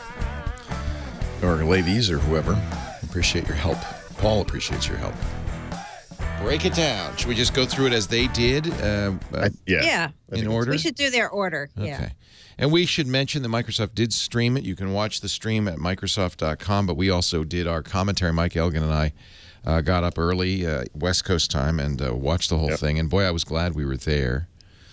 Yep. And so we have a Twit Live special, I think 261, if you want to watch our commentary as well, if you want to kind of go back through it. Worth watching, I think. It was very well presented. Yep. Yeah. Yeah, this was maybe the best Microsoft presentation overall.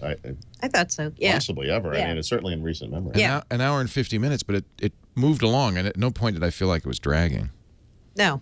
No, in fact, the way it was structured, it was kind of interesting because obviously some stuff had leaked ahead of time. And so the Windows Phone stuff in particular, I don't think there was really any new information. No, there weren't any surprises. It was kind of funny. Panos Panay even referred to that, saying, I wish you guys wouldn't write about all this stuff.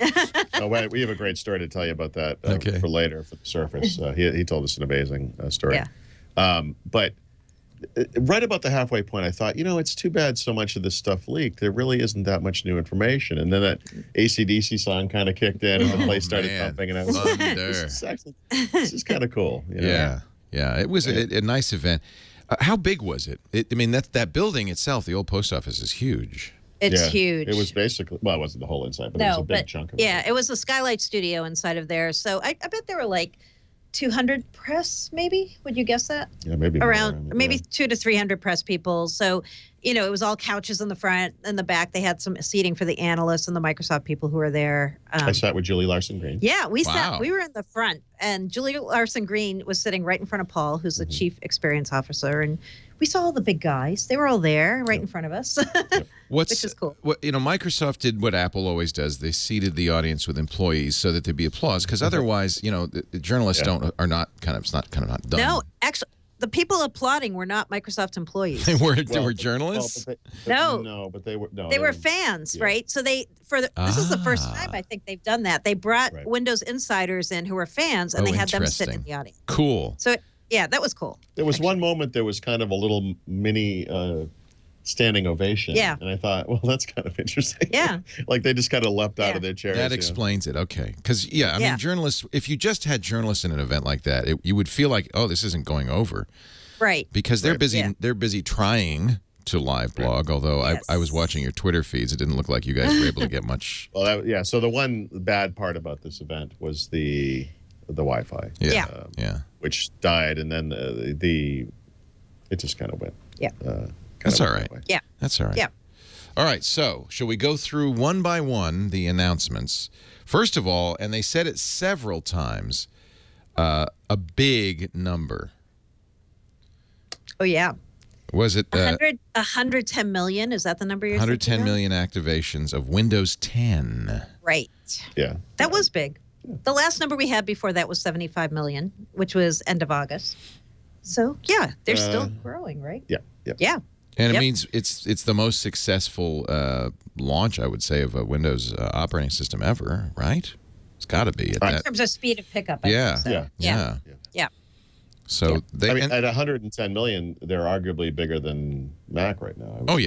Easily. Yeah. Sure. Well, sure. Well, That's not saying much, but but I mean, although Apple did show up a few times at this event, it was very interesting. But as I thought about it, I realized, well, the reason Apple is a good whipping boy is because you don't have to say Dell, Lenovo, HP, Acer, and Asus. You don't have to say the OEMs. You can say, hey, we're going after the other guy. Right. Sure. Yeah. I wouldn't. I mean, even with Microsoft's first-party hardware, I wouldn't say they're going after the Dells or HP. No. Say, I think there is kind of a. Yeah, we'll get to that. I don't want to because they started with something that nobody else is doing, which is HoloLens. Right. And probably the coolest demo I've ever seen. What did that? I don't know what that looked like in the room. But it looked great in the room. What the question is, what did it look like to the guy with the HoloLens? I know. Right. That's what I'd like to know. This is always, unfortunately, the question we have to ask. Yeah, they had a nice red camera hooked up, and they were able to show it as if it was a full screen, and the guy was shooting at monsters that were boring holes in those nice wooden walls. Right. It was a very effective demonstration, I thought. Yeah. We talked among ourselves about this. So, they keep talking about HoloLens as being first for, business applications. Every time we see a demo lately, it's games, right? So it's kind of interesting. Yeah. I mean, it's more fun to demo, guys getting shot than it is a CAD cam thing. I admit. Even being the enterprise person, I admit that. But, it's funny because they keep talking about, it's going to be an enterprise thing and version 1, enterprise, and then they show you a game. Well, my theory about that is that they then announced the SDK. Right. Coming in early 2016, $3,000. Right. And I think that demo was the type of thing where they wanted to say to developers, look, you can do cool stuff with this. Yeah. And I think that was really the point of Agree. And they also showed a reel of Xbox games that we all had that we'd all seen before. I think this is just the icing, right? This is a little sweetener to warm the audience up, right? Yeah, definitely. Yeah. But I think they also have to start coming clean about these demos on the HoloLens, because if you imply that that's what people are going to see, they're going to be much more disappointed than if you're kind of more realistic. Yeah. Don't you think? I mean, it's setting people up for a disappointment. Well, last night they had a private party at the same venue where we had the launch, and they let the fans come back and do some of the HoloLens demos and other things. And I talked to one guy who was there, and he said, you guys keep talking about this looking like a mail slot. And he said, I did it, and it wasn't. Okay. Yeah. So I don't know if things are changing. If once we see the developer kit, it'll have a broader field of view. I don't know. But he definitely thought, you guys said it's very small, and I thought it was very reasonable when I was doing a game with it. Okay. So, Does he have a small head? No, he doesn't. I mean, in the demo, it's fills the room, and the guy's moving around like It's not there's like stuff that. coming from all around him, Right. and he turns around, and Yeah. you know, I mean, I think that's great to get people excited, but it's risky if you can't deliver. Yeah. Yeah. Anyway, we No, don't. we'll say, you know, Yeah. no, well, like she said, they did a demo for those folks. We Yeah. didn't get new demos. Right. I'm not sure I would have done one at this point anyway, Yeah. but I would be happy for the view Yeah, to be better than it was definitely. when I did it last time. Yeah. So, you know. Yeah. It's really I was kind of surprised. I thought, well, this is an interesting thing to start with. Yeah. I was surprised they started with that, to be honest. Why? So let's get it out of the way. It's a little, Yeah. you know, it's people are excited about HoloLens. They are. I think it's fun. am very much Yeah. so. Yeah. Yeah. All right. Yep. So then the band, and I know Paul's been very interested. He's a user. He likes the Microsoft. I'm a user. Yeah. He's I'm a user and a dealer. And I think this is, you know, somebody had said, I think it was you who said last week that the sneaks that we were seeing looked a lot like the renders of the iPhone before, or the Apple Watch before it came out. Sure. With the curved kind of narrow screen, it's its own world. It's a very different thing, but I think they've positioned it nicely. I think that there's I do too. Yeah. they're focusing actually, on you know, fitness. Yeah, Right. the gut reaction, you hear 250, you think it's a little expensive, but you know, honestly, you compare it to the highest end Fitbit, which is probably $300. It's the same price as a Fitbit Surge, which is pretty comparable, $250. It's a beautiful device. I think they've answered most of the big complaints about the previous one regarding like the chipping of paint and the durability of the screen, and you know, I think most of the stuff is there. Yeah. More sizes. So I tried one on, and it actually fit my wrist, because the first generation one on women especially was just kind of like clunky. Does So it much feel, better does it feel looking. comfortable? Does it kind of curve around? Yeah, It does. It's really nice. And the material they said is like medical grade.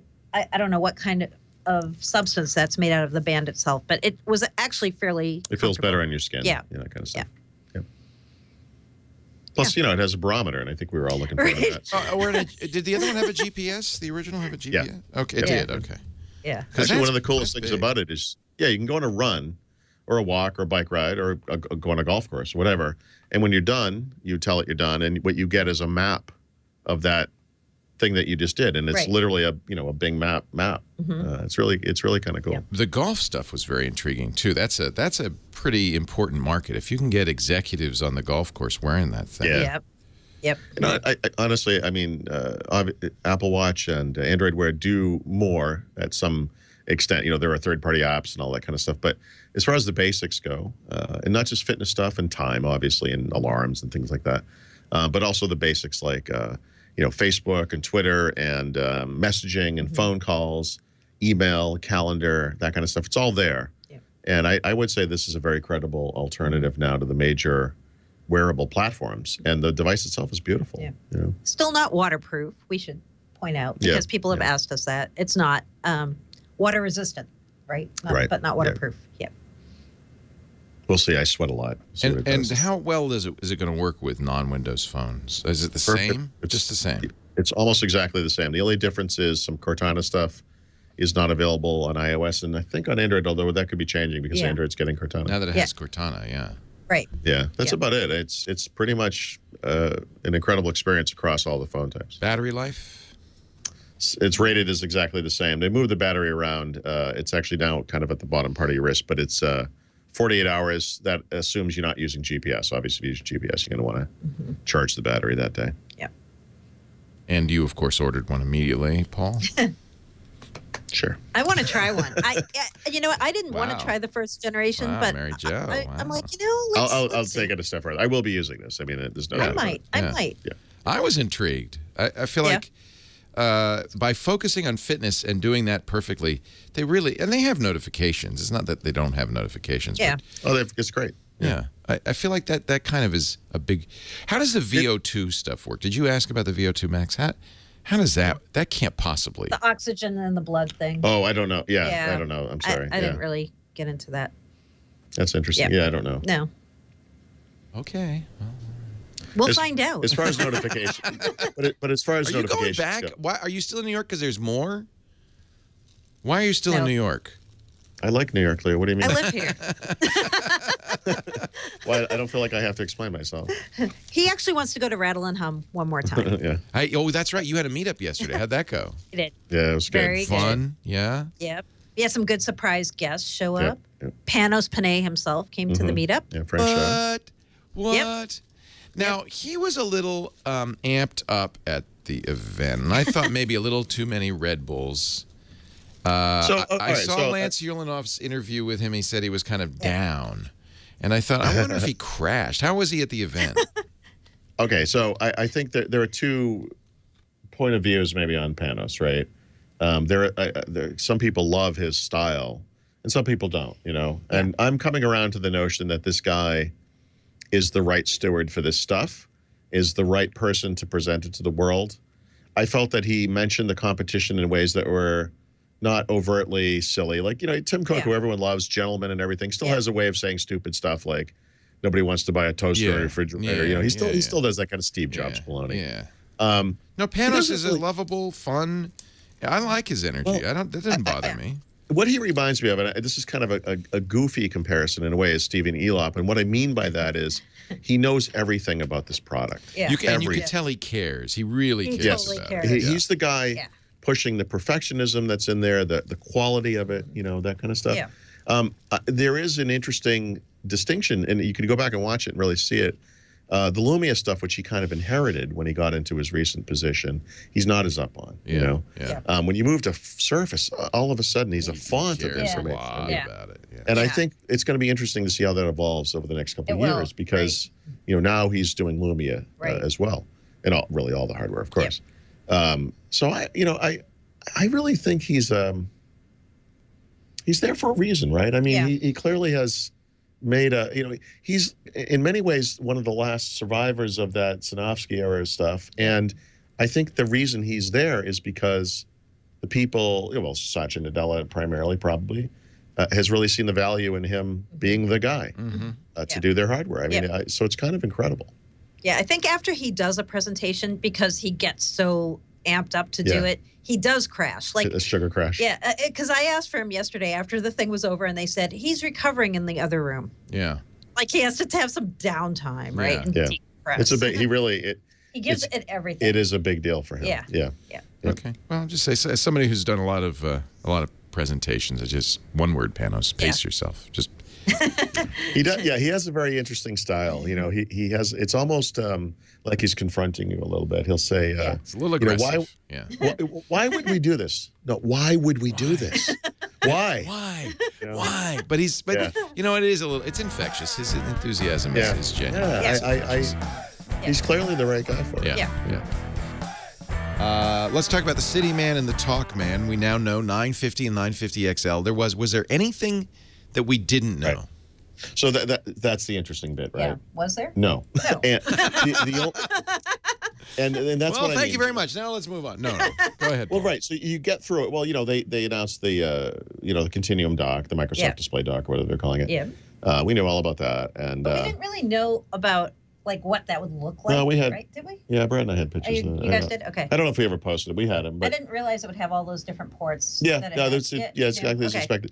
And you know, that was the moment in the presentation when I was like, man, we're going to be sitting here for 90 minutes, 2 hours, and I feel bad. You know, I feel bad because they have got some cool stuff going on here. But, I will say the big thing about the phones was just finally getting them in hand. Yeah. And I think a lot of people who are Windows Phone fans and are maybe kind of clinging on the edge and they're not sure what they want to do, looked at some of those renders and they thought, man, those are cheap looking. They're kind of plastic looking. Those cameras are nothing special. And I'm here to tell you, you are completely wrong about all of that stuff. That's part of why, going there is important. You got to feel that stuff. And I tried to, look, I've been very realistic about Windows Phone and what it can do in the marketplace. And that hasn't changed. But I've also, I see a lot of negativity in Twitter or comments, whatever, about the phones and the renders. And I've said to people many times, you wait till you see it before you make any decisions there. And now having seen it, you'll agree, I think. Very high quality, and they're really neat. I mean, and if you disagree, you can pop off those backs, and you can put whatever they have. They were showing third-party backs, they're different colors, different materials, all kinds of stuff. Yeah, they're what are they? Polycarbonate, right? Yeah. But it didn't feel cheap. It didn't feel plasticky. It kind of almost felt like metal to me. Yeah. There's a Right? lot of things that polycarbonate give you. They give you a lightness. They give you, frankly, it's durable. It doesn't get. And dented. they're so light. They feel like engineering samples. Yeah, This they is do. something I experienced last year with the A30. Yeah. You pick it up and you're like, really? I know. Especially with me with the icon. I picked up one of them and I'm like, is that like a real phone? Like a working phone? It's, wow. In Lumia terms, I would say these phones are about 0.5 icons. As far as Very light. the density and the weight. But you also, with plastic, you get better antennas. Although I thought it was kind of funny that they talked about the tunable antennas, which, can I be frank, every phone has had for years. I mean. Leo, if you're trying to break through the hyperbole that was occurring, I think you're onto something. Welcome to the hyperbole. I mean, that's one thing about Panos, though, right? He loves to talk about the internals and here's how liquid we made cooling. this. The XL is liquid cooling that they brought over from Surface. I mean, and then by plastic back, that means you can do wireless charging, which is nice. In fact, that's something Google's giving up on its new high-end phone because they have a metal bag. So I don't mind a plastic back as long as it doesn't removable feel battery. Right. Oh, it has a removable replaceable battery? Both? Yeah, they do. Nice. Oh, and a big SD card. I would love Panos saying, "What was it? Someday you'll be able to put 2 terabytes." because when those cards are available cheaply, you'll still be using a 950. Yeah, right. We'll see, whatever. But I think, and I will say, as far as the camera goes, I haven't used one and taken pictures with it or tested it in any way meaningful, obviously. But when you see 20 megapixels, you know anything about Lumias, you know that the Lumia Icon, the 1520, the 930 all had 20 megapixel peer view cameras, and you think, well, it's possible that they have not really advanced things since then, and we were told point blank, absolutely not. These are completely new cameras, completely new technology, completely new optical image sensing, much better low light, on and on and on, and I'm very, very eager to test this because the thing that I found in my experience with Lumias is that the 1020 had the best photos for a while. But with the denim update in particular and the performance that you get from the newer phones, I found that the 930 Icon 1520 actually provided better photos than a 1020 over time. And this is even improved past that. And so they have the chance to really kind of compete, with the S6s of the world, the iPhone 6 S Plus, whatever. And we'll see. I don't want to make any promises there, but I think it's going to be in that league, and I think it's going to be good. Yeah. So the pricing was a little higher than some people thought. Those are the unlocked prices, though, right? Yeah, and they're still better than most flagship phones. Well, by $200, right? right? $549, $649 for the larger model. Only 32 gigs, though, right? Only 32 gigs. Well, only 32, but with micro SD expansion. Right. Okay. Yeah. The carrier thing. Yeah. So AT&T, we hear, not exclusive to AT&T, but AT&T at launch. AT&T at launch. T-Mobile, nothing. But it will work. Definitive. It works. It works. Does, It works. Okay, because today. If it works on AT&T, it will work on T-Mobile. It's not a question of whether it'll work. It's a question of will it support all the Right. So, for example, if you're on Verizon, right?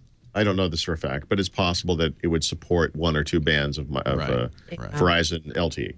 But if you're in an area where we only have CDMA, you're going to be out of luck. I asked around about that a bit, and one person told me that the LTE bands might work with Verizon, but you won't be able to do the handshake thing because you don't have the CDMA. So I think we're done on Verizon. I think so too. I think we're done. I was basically told this in July. I mean, Microsoft's going to be working with the carriers that worked with it, and let's face it, Verizon was not one of those carriers. And I was basically told Verizon.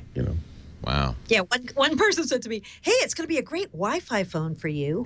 It's $550 for a Wi-Fi device. I know. And the 915 XL really pretty much seemed the same, except for screen size, and the processor was 6-core versus 8-core, but otherwise almost identical, right? Yep. Yeah. No fingerprint reader, but they're going to have the Hello camera. How accurate is that? How good is that? So, I mean, all I can do is tell you what we've been told, and that it looks excellent. And pardon the pun. Was it fast? Yeah, super fast. The only issue, I think, with the iris scan is going to be low light situations because it's infrared based. And I got that reversed. Opposite. It's the opposite. Yeah. So if you're out in bright sunlight, the infrared light that comes out of the device might have diffuse. So you literally do you have to hold your phone? No. No.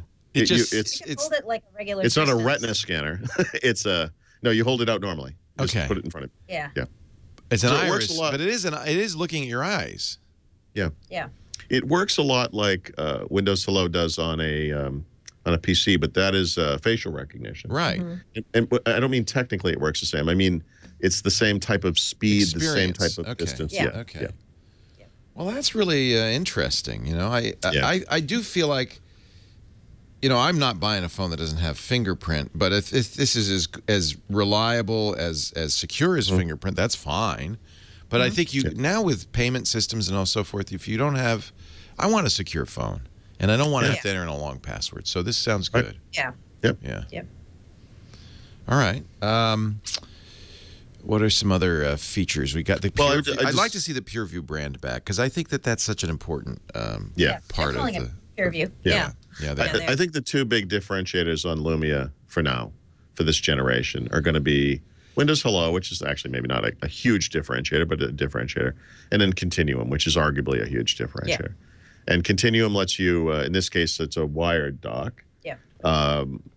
Use it as if it were a PC. You can attach a keyboard, a mouse, a display, and you know, when you use the mouse on the display and you open the start menu, what you see is the start screen from this phone, and the apps that you launch on that screen launch on that screen. You can still use the phone as a phone. Yep. You can still launch apps on the phone, and they launch on the phone. And you know, you're running those Windows Universal apps. Right. You know, Word, Excel, PowerPoint, OneNote, etc. And I think the success of this is going to be based on the apps, right? I mean, what happens there? Right. Yeah, I mean, I would run out and buy this. It looks like a great phone at a great price, but if it doesn't have the apps, Mox Nix doesn't matter. This is always the stumbling block, it unfortunately, for Windows Phone. Yeah. A couple of questions from the chat room. Do you need to? Chris Kez wants to know if you need to look directly into the face or the Hello camera.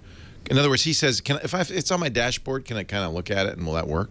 Or do you have to you probably have to get it right in front, I would guess. We don't really know. No, I mean, because we haven't, you know, the demos they did, it really seemed like it would work that, you know, in the situation he's describing, it's kind of hard to say. Right. You know, if you know how the Kinect works on Xbox One, someone else can walk in the room and it will light up and say, hey, Stephanie, or hey, Mark, or whatever. I don't know that the phone is going to be that I don't know either. accurate or whatever. I'm not really sure. Yeah. And then Dallas wants to know if Continuum is going to always be tethered. Do you think they'll at some point be kind of, I guess, a wireless? It's both. No, it's both. It is both. Oh, it is both? Yeah. Oh, You don't have to have the physical connection? The one they're selling does have the physical connection. There is wireless because they're actually supporting wireless display. I think already. Right. I think All they're. right. I Okay. forgot that. Yeah, that's cool. It would be Bluetooth, keyboard, mouse. Right. Bluetooth keyboard, It's- Miracast, or it could be both, wireless display. Yep. Yeah, it can do both. Nice. Nice. Not available till November, we should point out. That was a cool. That was a cool demo, though. I have to say. Yeah. Yeah. And They love doing it. Was that the hat? Was that hat guy? Was that Brian Roper doing that? That was. Yeah, he's good. Yep. You know, I found out he was a lounge singer on a cruise ship. He really was. Yeah.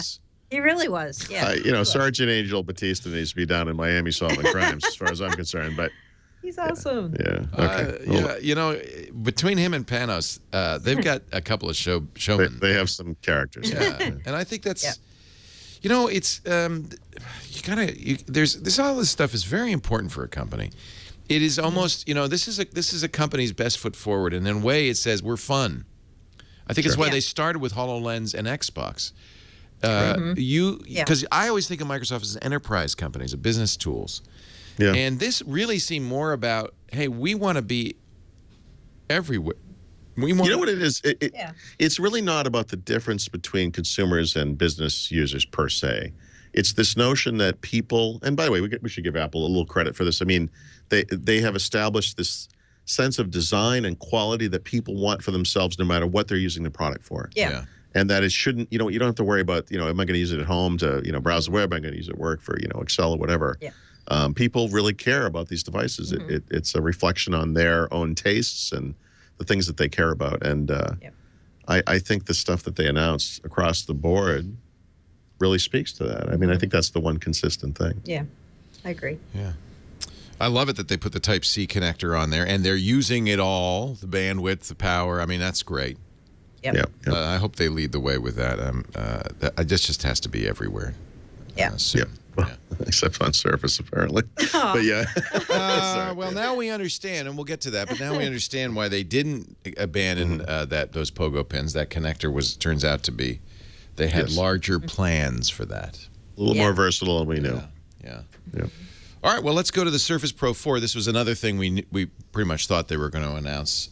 Yeah. Any surprises there? Yeah.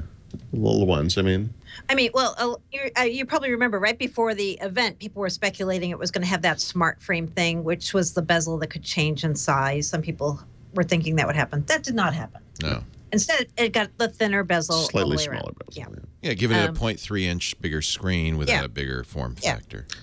You have to think they can go further with that, too. I think so. Right? Yeah, I would think. Yeah, it didn't look like that small a bezel. I mean, I'm looking at my Dell, which is now obsolete, and but your Dell is not it's not a tablet, right? I mean, I think I don't know how far. You know what? You're right, because you need something to hold on to. You need something, right? You need some ears. So you can hold it. Right? Yeah. You do. You have to have something to grab onto. That's a good point. So surprises. Well, I'll tell you what my biggest surprise, which is going to sound small until you think about how we use it. Yeah. They redid the keyboard for the Surface Pro again. But now, with the Surface Pros before, the keyboard bounced a lot when you had it up in the kind of Well, you type very aggressively. I do type really hard, but now they laminated that keyboard, so it's really much, much firmer, which is going to be great for people who do a lot of typing. Yeah. So that, to me, was it's significantly better. I mean, we'll need to test it, but just you could tell just looking at it, it's more like much a real more laptop. solid. It looks more like your keyboard. It does. It totally does. Yep. So I thought that was good. A glass trackpad. Yeah, glass trackpad, bigger trackpad, right? Yep. Still a 12-inch size, right? Same basic form factor. It's thinner, right? It's lighter, but the frame of it is the same. Right. So we didn't think they would vary the size of the device, actually, because they did promise last year that anything they built in the Surface Pro family going forward would work with the Surface Pro dock. Yep. So we knew it couldn't be really different in size because it's still like both the Surface Pro 3 and Surface Pro 4 have to be able to fit the dock. Yep. So and it does. It does. Yep, it does. Honestly, I think the coolest things about it were not so much the device itself, although it's the expected Skylake improvements and all that stuff. Yep. Were the type cover that you mentioned. Yep. And the dock, the new dock, which is really just a little a box that connects now to what they're calling it, Surface Connect connector. Yep. I think is the name of it, and which is the power port, right? But the coolest thing is, you're a Surface Pro 3 user, right? Microsoft has just made your machine, obsolete. Yeah. The new stuff all works with your device too, so that compatibility you're talking about goes backwards. Right. That's right. And the Surface Pro 4 has a Windows Hello compatible camera. When Surface Pro 3 does not, and so you can buy a version of the new keyboard, the new type cover, that has a fingerprint reader on it, and so you can do Windows Hello with that. And if you have if you have a Surface Pro 3. Obviously, you get the Windows 10 upgrade for free. Yeah. And get the new type cover, I think $150 or $170. I can't remember how much it was. I think $150. Is that I don't remember. Yeah, but it's in there. Yep. And I think that's the type of thing that is really cool for people because these devices are expensive. And for a little bit of cost, you can get some of the really neat stuff. Yep. That would otherwise only be available on the new machine. Yep. Oh, no pen loop anymore. Oh, right. Actually, Paul, no. It's gonna take me a couple of days to completely digest this.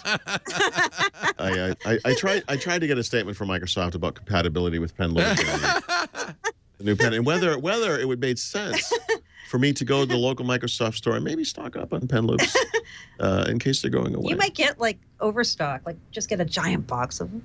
They're expensive, Mary Jo. They are. I know they are. They're not gonna stop selling them, are they? Yeah, I think. Oh. Well, I mean, eventually. Eventually. So stock up is what I'm saying, and I'll do extensive compatibility tests. I believe that the new pen will work in the old Surface pen loop. I think so. Well, there are 5 new pens, right? But you won't need a loop because it's a magnet. That's right. Shut your mouth.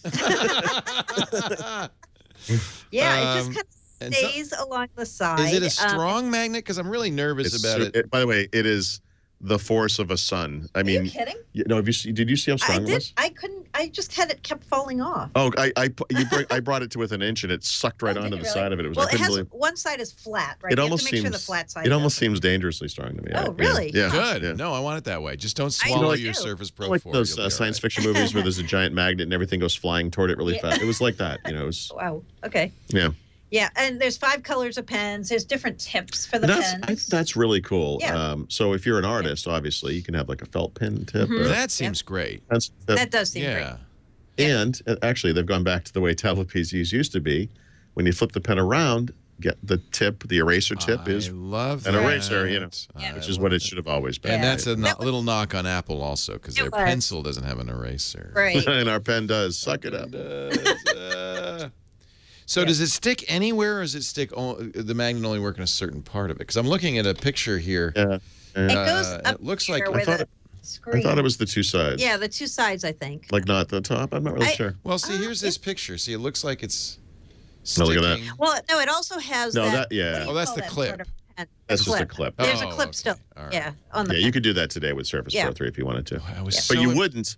You wouldn't because we have a Surface Pen Loop, and that's what it's for, people. That's what it's for. Good I to just know. don't want to lose it. I really don't want to lose it, and I feel like that's No. the. True. That's the Well, actually, risk. okay, there's an interesting bit I don't actually have a handle on. They're talking about they don't have rechargeable batteries anymore. If I'm not What? mistaken, They said 1 year battery life on the pen. I on the thought- pen, yeah. but I Yeah. thought what he meant by that was you use this for a year, the battery dies, you throw it away. No, you put a No? new battery in, you nitwit. But he said it wasn't rechargeable. No, He did. but you put Oh, a so- battery in. Oh, just a Oh, regular you just battery. get a battery. It's one of those. This is how they used to do it. You must Yeah. remember Wacom. Some of, not all, but some of the Wacom Yes. tablets. You'd unscrew it, and there were these little no, of course. weird batteries you drop into it, like the. Okay. Yeah. Sorry. You can't throw it away. That would be wasteful. Sorry, I was so focused on the lack of a Surface Pen Loop that I think I kind of blacked out a little bit there. See, here's a. Yeah. What stylus is this? This is beautiful. That's the Surface 3 pen. Oh, it's the Surface 3 pen, which also unscrews and has. Yeah. The old yeah. pens still Little work battery. with the new Surface, right? Actually, I'm not 100% sure. Oh. Now, remember, they have a new screen technology they're calling Pixel Sense. Right. That's for both pen and touch. Yeah. In order for the old pen to work, or vice versa, it would have to. Oh, but they bought the company. Or did they buy the? did. They did bought they buy Intrig. Intrig? They Okay, bought maybe they will. Intrig. Yeah, we'll they need did. to test that. That's an interesting question. So, is this an evolution of Intrig? I believe so. I guess it would. Okay, Yeah. that would make sense. Okay. You know, this is kind of fog of war stuff, Leo. We're still. No, I understand. I You understand. know, reeling a little bit.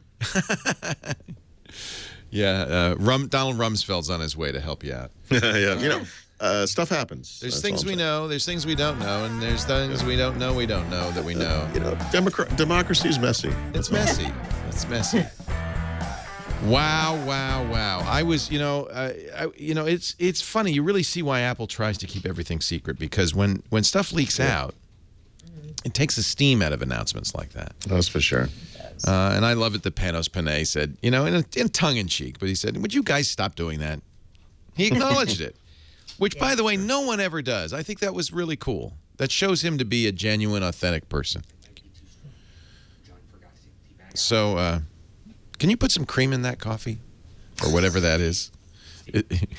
Or whatever that is. Well, Bert brings it in and says, it might be a it's little Mountain strong. Dew, We Leo. forgot to take the tea bag out. And it's black, like coffee. A little cream, maybe. Water too? No, just cream. Sorry, I got distracted. So I loved how they did this. By the way, showmanship A+, because they showed it as a laptop. We're talking about the new Surface Book. First laptop ever from Microsoft. They showed it as a laptop, and then he said, look at this a little more closely. He showed the video again. Wow. So here's the thing. Like I said, I'd gotten that leak, and I'd put part of it on Twitter. I shared it with Mary Jo, with Brad, and I was like, I'm not. Brad's like, you got to write this up, and I'm like, I'm not writing a post about this. I'm not. I just don't know. Trust the source. And anyway, they're they have the new device. I'm like thinking clearly, this is the thing I got, but it's a laptop. And the thing I was talking about was a 2-in-1, and there was a discrete graphics in the base, an extra battery in the base, and I'm like, man, this is not what I was shown. And I was really doubting us, And then they did the video again, and I'm like, oh, you bastards. And so the funny thing is, I got to tell that to Panos Panay, and he said, yeah, we did that specifically for you guys. Because he knew there was a leak? He's like, did we have time to change this video so that we do it 2 different ways? No. Yeah. And it was really kind of cool because it was just interesting. It was just funny, and he... we have a rich history of leaking Surface stuff, and this that's a nice way to put it. And this generation of Surface was not as leak worthy, and when one finally came, I kind of doubted it, and it was funny that they were that on on the game enough to make a second version of the video. I was so glad. I had to move seats during the event because I couldn't get connectivity, so I moved way back. Because if I had been staying in the seat I was in, when they showed a laptop, I think I would have jumped out of my seat and yelled. Yeah. Yep. Well, the Acer, I'm your Acer's getting old. My Acer's getting old, and I never really loved the Surface Pro because I couldn't put it on my lap like this. Lappable. She has tiny legs. Tiny legs. Not that. Did he look at you every time he said lappable, by the way? Yeah. Yes, he did. Oh, by the way, I didn't tell you this. What? He almost said we almost codenamed this device Mary Jo. No. I know what the code name was. What is it? Hera. Well, Hera? Same thing. Yeah. It would have been so cool if they'd made it Mary Jo. Oh, That my would have been God. Because a lot of people give him crap about the lappable thing, not the least of which is Especially you. me. And they wanted to they made a device that was lappable by anybody, Yeah, even me. even legless Joe over here. Hey, what? Well, but I see you holding the S7 in your lap. I can hold this just fine in my lap. And so I went over and I picked it up and I said, wow. I said to Panos, finally, you made me a laptop. And he laughed. He goes, yep, we did. That's I funny. have to say, I immediately ordered it. I mean, I was You did? I did. Oh. Well, let me tell you something. This is a cool device. I was blown away. My initial thing, they have that kind of L-shaped hinge, and I in the video I was thinking, that hinge is weird. Do you mean that snake-like? Yeah, I don't know what. It looks a little like, and this is my question for you because you touched. Is it ugly in person when it's closed? No, it's beautiful. No, but some people were saying, oh man, I think this is the ugliest laptop. Yeah. It's like a thought it was clothespin. really nice. I like it. Right. So in the video, I thought the same thing. And I thought, what's this going to be like when you stick it in a bag? And is it going to be weird that you can kind of see through it, stuff falls in there? And why couldn't they have closed it all the way? Yeah, on and on and on. But you know what?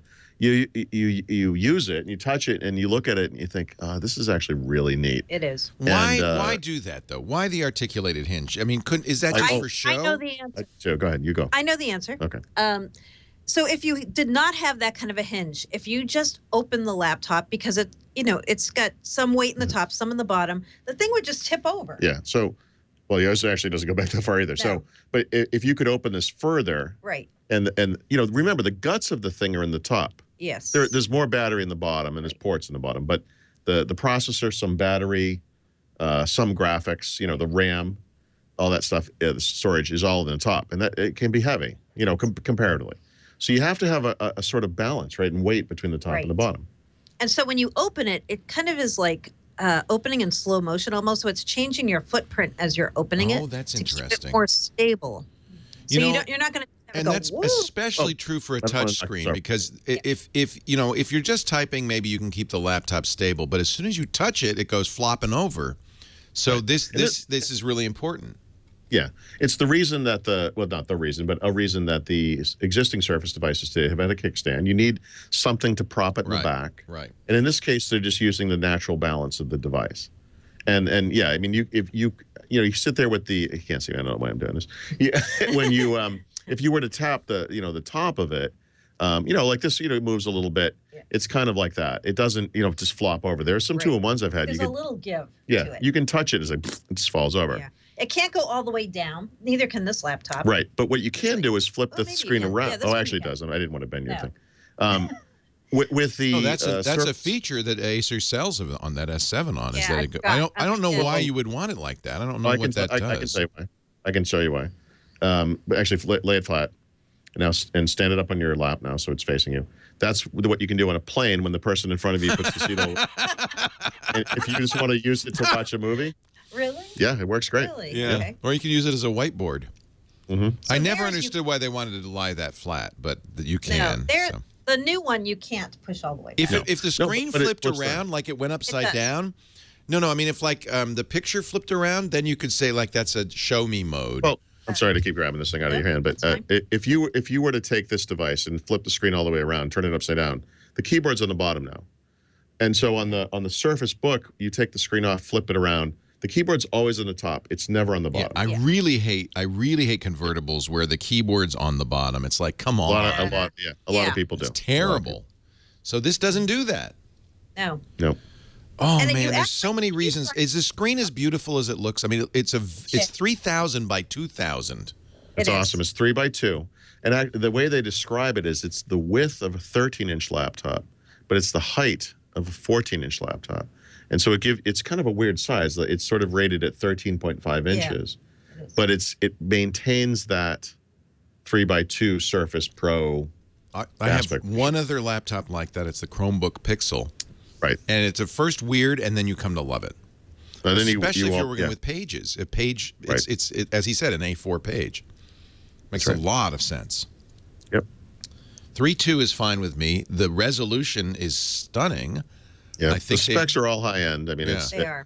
And that's the thing. If you go through the list of stuff, the Band, the Windows phones, and the 2 Surface devices, all of these things share a premium nature. These are not, what's with the big complaint for the past year?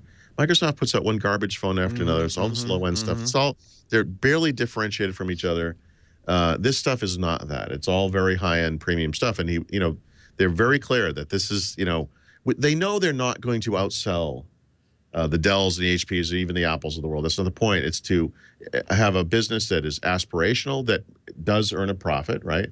And establish those kind of niches for themselves. It leaves lots of room for the OEMs. There's that was what I finally realized is by doing and this is, by the way, not cheap.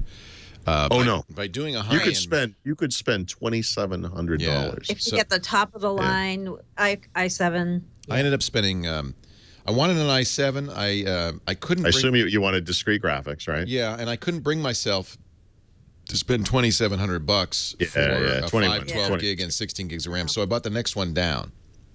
So I don't know if this is on the website anywhere, but one interesting little fact about this is that it's, what do they call it, like an 80/20 type device, right? Yes. So there's battery on both sides of this, right? It's weird, huh? It's a laptop first. And so I don't think it's exactly 80%, but let's say 70% or 65% of the battery, and the battery power is in the base. Oh, it's in the base. Yes. Oh. Because it's laptop first, right?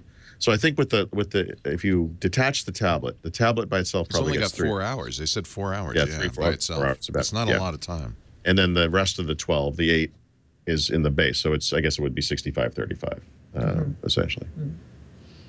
12 hours is stunning. Let's see. We'll see. We'll see. Have they historically overestimated battery life? Well, that's the continuous video playback, right? So when I use like this machine that I bought, I think they said this was supposed to have 10 hours. What would you describe the notepad uptime of this laptop? Twitter kills everything. Yeah. Running Chrome kills everything. Oh, Chrome kills everything. Right. So I want to see in real world situations where you're using it, putting it away, using it again. We'll need to test it. We will. It may not be 12 hours, but 12 hours is a higher spec. It's not going to be 2 hours. So it's going to be, maybe it's 8 hours, but it's still going to be a lot longer. Well, yeah, so let's see. I mean, Surface Pro 3, I want to say that it was probably rated at 9 hours. Probably. And I think the new Surface Pro 4 is same, I think. I think so. Real-life battery on Surface Pro 3, off the top of my head, I could be completely wrong, but I think for me, it came in 6-7 hours, somewhere in that time frame. Yeah. Depending on usage. So do you they were cagey about the GPU. So let's talk about the GPU because they talked about it, but you don't get it in the base model. No. That's right. It's optional. Right. Which, by the way, was part of the rumor I got. It's like optional NVIDIA, GPU in the base. And I was like, that sounds crazy. Yeah. You only have the i7 or the i5 in the lid. Yeah. So when you detach the iPad, you lose the GPU. But they were clear about that. But you have to get Leo, sorry. You just called it an iPad.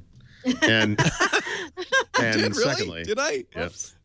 I mean, the Surface Book. Yeah. You understand the confusion. They compared it directly to a MacBook.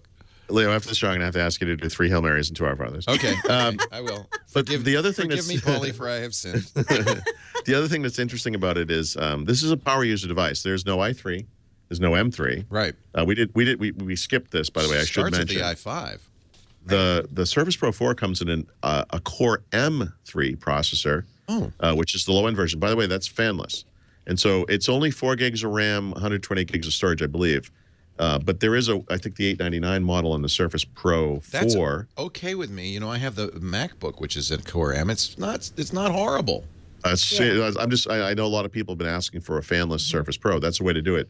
The other thing they're doing on Surface Pro, I think we should mention that we forgot, is they're keeping Surface Pro 3 in market $200 less. So, you know, now they have a nicer range of devices from Surface 3, Surface Pro 3, Surface Pro 4, and then, of course, I'll tell you the thing that kept me off the Surface is I really wanted a keyboard. I didn't want a detachable fabric-y keyboard. You are not alone. No. I wanted a laptop, and Microsoft's never made a laptop, and that's why Mary Jo went through the agony of figuring out what her Windows laptop was going to be. You chose well. That's the one I had. I love the Dell XPS 13, which I have right now.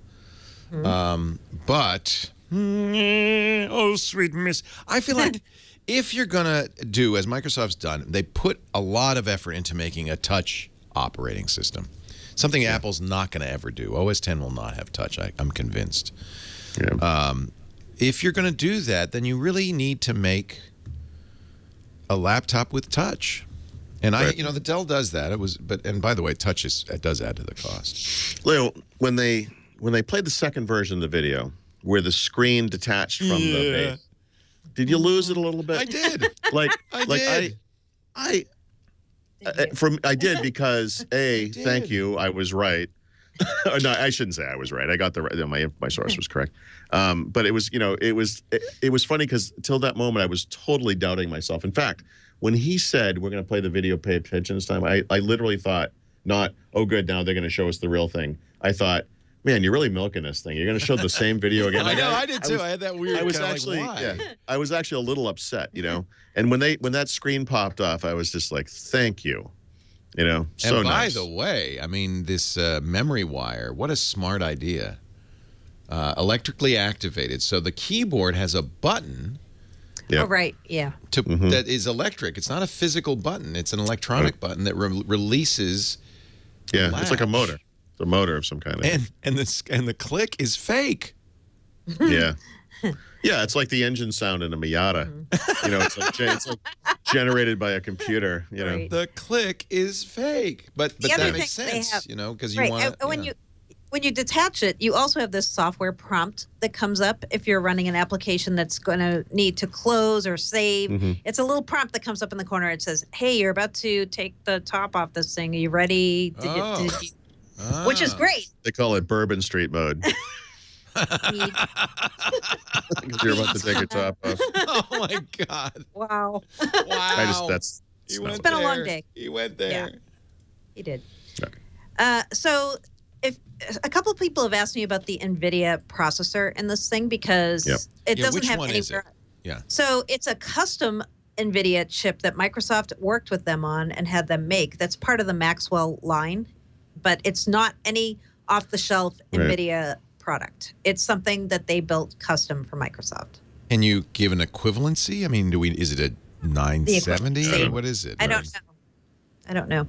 It's accelerated. Right. I don't know. Yeah, what made me excited about how they divided the lineup here is there's some without the NVIDIA processor. That's for people like me who need to run Notepad really fast. Yep. And then it's for the people who want to run CAD and Photoshop and Visual Studio. And some of these other programs that need more powerful chips. You may need graphics processors. You'll have another set of machines that will be for you. So I'm glad they took me into account when they devised the line of Surface Books. What happened at the Yale Club? Right.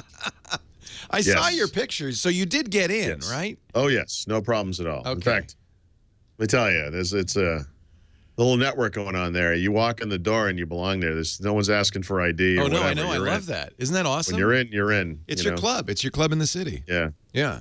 Go down that hallway to the room. it looks like The Shining. I thought, the blood was going to come out of the elevator. And it's a very old building and a very old club that they renovated not so long ago. So at least it's beautiful. It's fresh, It's super nice.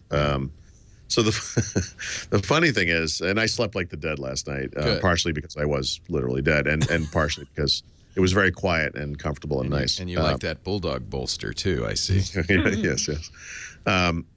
This morning I had a couple hours before I went to before I left, and I wanted to eat breakfast, get some writing done, or whatever. And I figured, I'm looking through the book they have about the hotel, and they have a restaurant in the hotel, right? So it's on the 3rd floor, and I had 2 options, I guess. I was originally going to dress up. I'd brought dress up. Well, Did you bring your me, white tie or the black tie? No, I brought a dress shirt and I brought a pair of slacks, and it wasn't ironed. And I thought, I'm just eating breakfast, right? So I actually wore what you see on me now. So this kind of blue Carhartt shirt with the logo on it and my jeans or whatever. And I go down to the 3rd floor. And speaking of The Shining, so the elevator door opens, and what I step out into is what it looks like the ballroom from The Shining. Yes, it's like it's this enormous room. And every single person in it was wearing a Brooks Brothers shirt, and most of them had on suit jackets or had suit jackets around the chair they were sitting on.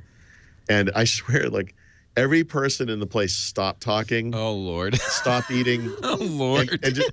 But here's the thing. I know what's coming, but the elevator door has closed behind me. There's nothing you can do. And now I just have to withstand it. I just have to deal with it. I know exactly the conversation I'm about to have, and I can't stop it from happening. And so the guy, the maitre d', who was dressed in a tuxedo, walks up to me. I won't be able to do this on camera very well, but if you could imagine, he's literally looking me up and down, like sizing me up, and I know what he's going to say. I already know, and I'm like hitting the button, like, please, dear God, open the elevator so I can leave. And he says, "Sir, you must be wearing a button-down shirt to eat at the grill." And I'm like, I know, I'm sorry. And I'm like, seriously, come elevator. I was looking for the gym. Just and then he looks at me. He looks at me again and he says, "Apollo is the minimum." And I'm like, I'm sorry. And he says, "If you would like coffee, you could go outside." Finally, the elevator opens, and the guy goes, guy inside says, "Are you going up?" And I said, "I am now. I'm going down all the way. I just want to get out of here." Where's the basement? I was so awful. I'm sorry, Paul. And it was just one of those things. No, I knew. Who knew? Right? You didn't know? No, they don't have a sign. You're just supposed to know. And I don't know because I'm not from Yale. I don't have those credentials.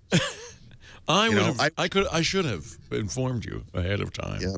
No, actually, I didn't know that was the rule, so I didn't. And I almost felt like I should apologize to the room. It was like, "I'm sorry, I have interrupted your breakfast. I don't know Laporte 77. I am a fool. I am." No, you know what? Help. They figure you played on the football team. That's all. Sure. Yeah, it was funny. He must have been a legacy. There's a great bagel place right next door. It was fun.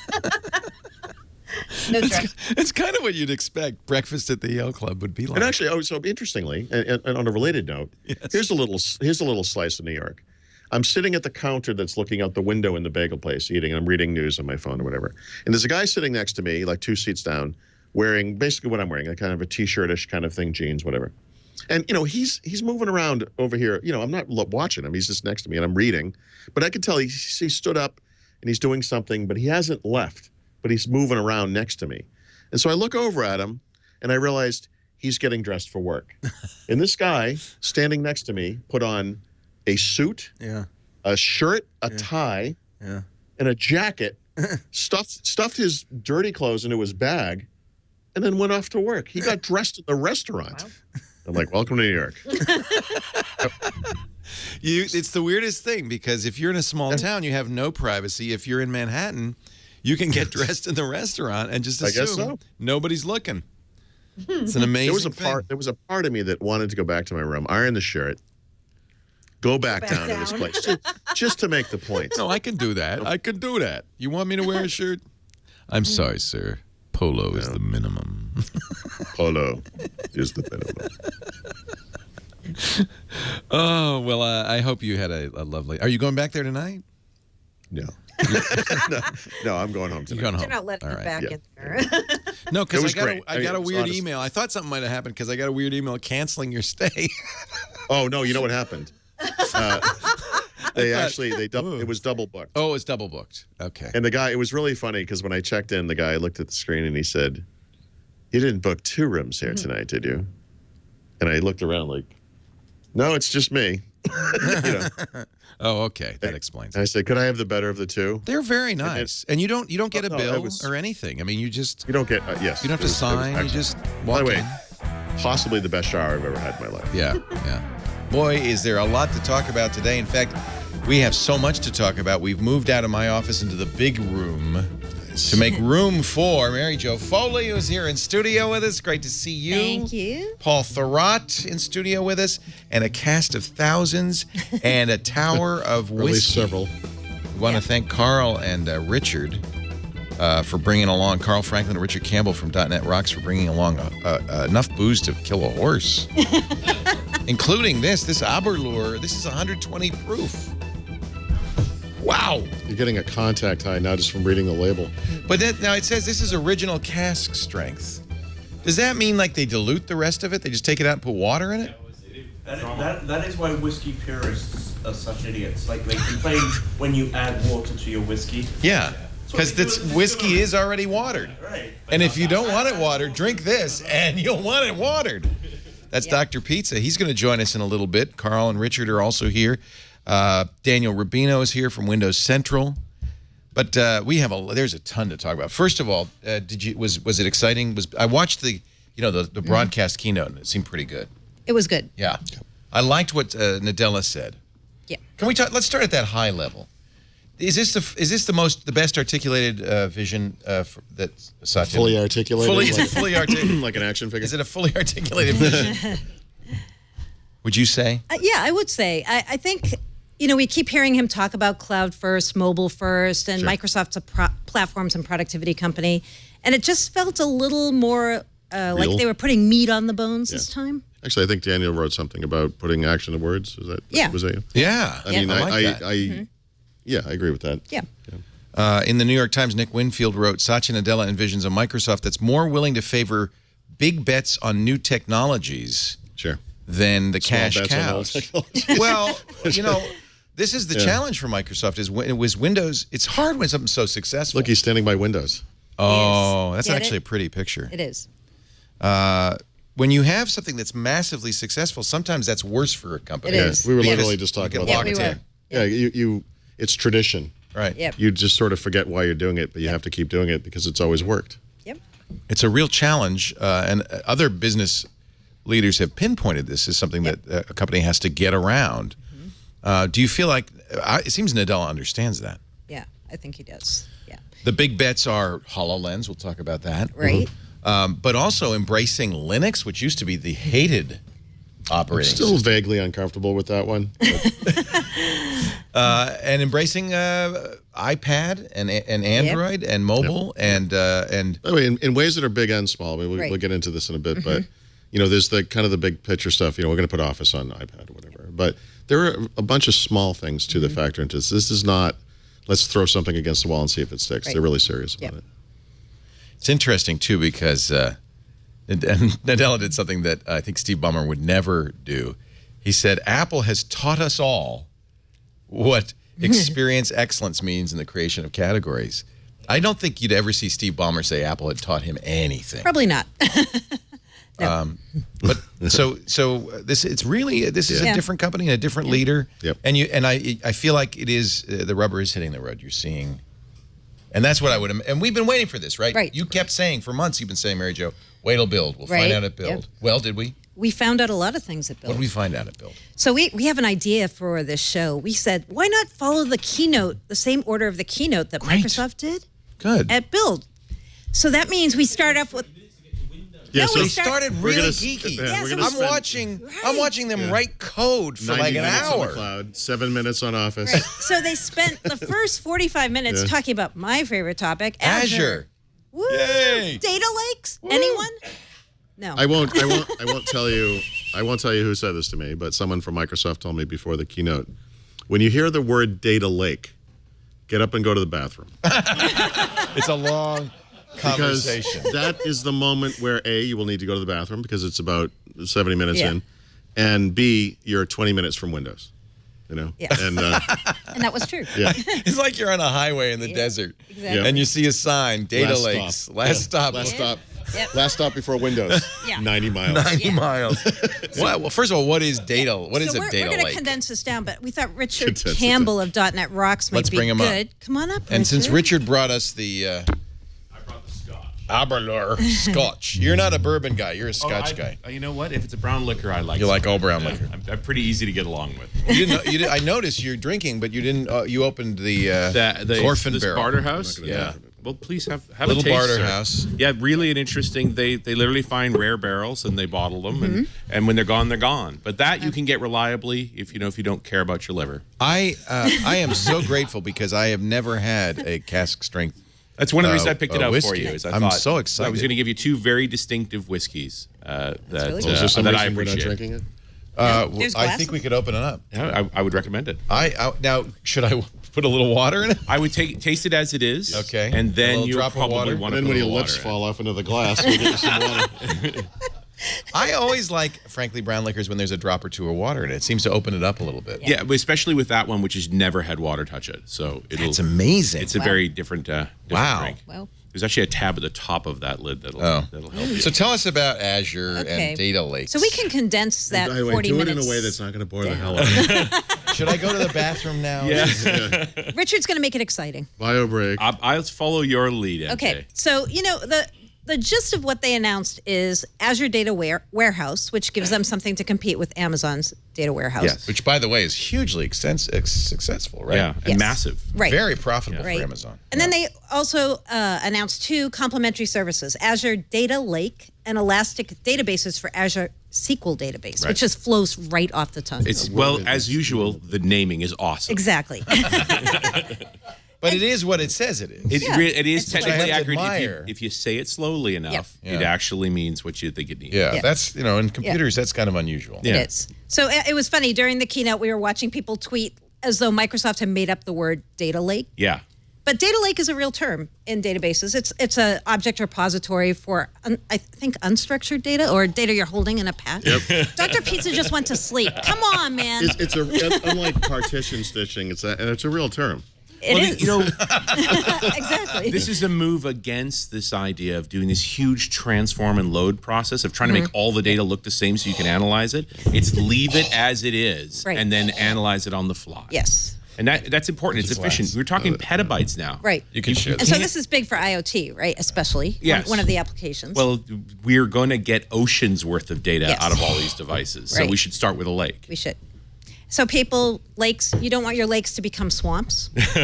That's true. That's another thing that you say when you're talking about data lakes, right? So it's just big data stuff. So I'll have a moment while we... His eyebrows just singed right off. Paul just, for those of you listening at home, just took a sip of the Aberlour. I'm afraid. This is I think we said nod. fairly clearly at the beginning, you don't start with this No, stuff. probably my not. precious. All right. He's keeping the glass. All right. A couple of glasses into that, and everything is precious. Yes. Right. Even data lakes are sounding good. Keep going. They are, right? It smells like molasses. Really It's is that thick. This is like the port of. Well, it is aged in sherry butts. So that gives you a little kind of porty kind of a feel to it. It's only 120. I think it just turned my mouth inside out. Whiskey. I can't reach. Paul says, "Give me more whiskey." Would you like the good stuff? You drank all that? Remember, it's 120 proof. I understand. Okay. You're a trained professional. I'm not going to get in your way. I'm getting a little sweaty though. I am too. It's warm in here. It's not you. It's not the booze. It's just a little warm because it's a hot day in Petaluma. It's in the like 88 degrees outside, according to my Apple Watch, and the air conditioning has failed. Windows 10. Who are we going to bring up to talk about Windows 10? We can bring a few people. Should we start with Carl Franklin, maybe to talk about bridges? Bridges. Yeah. This is a very aquatic show. We've got lakes and we've got bridges. Yeah.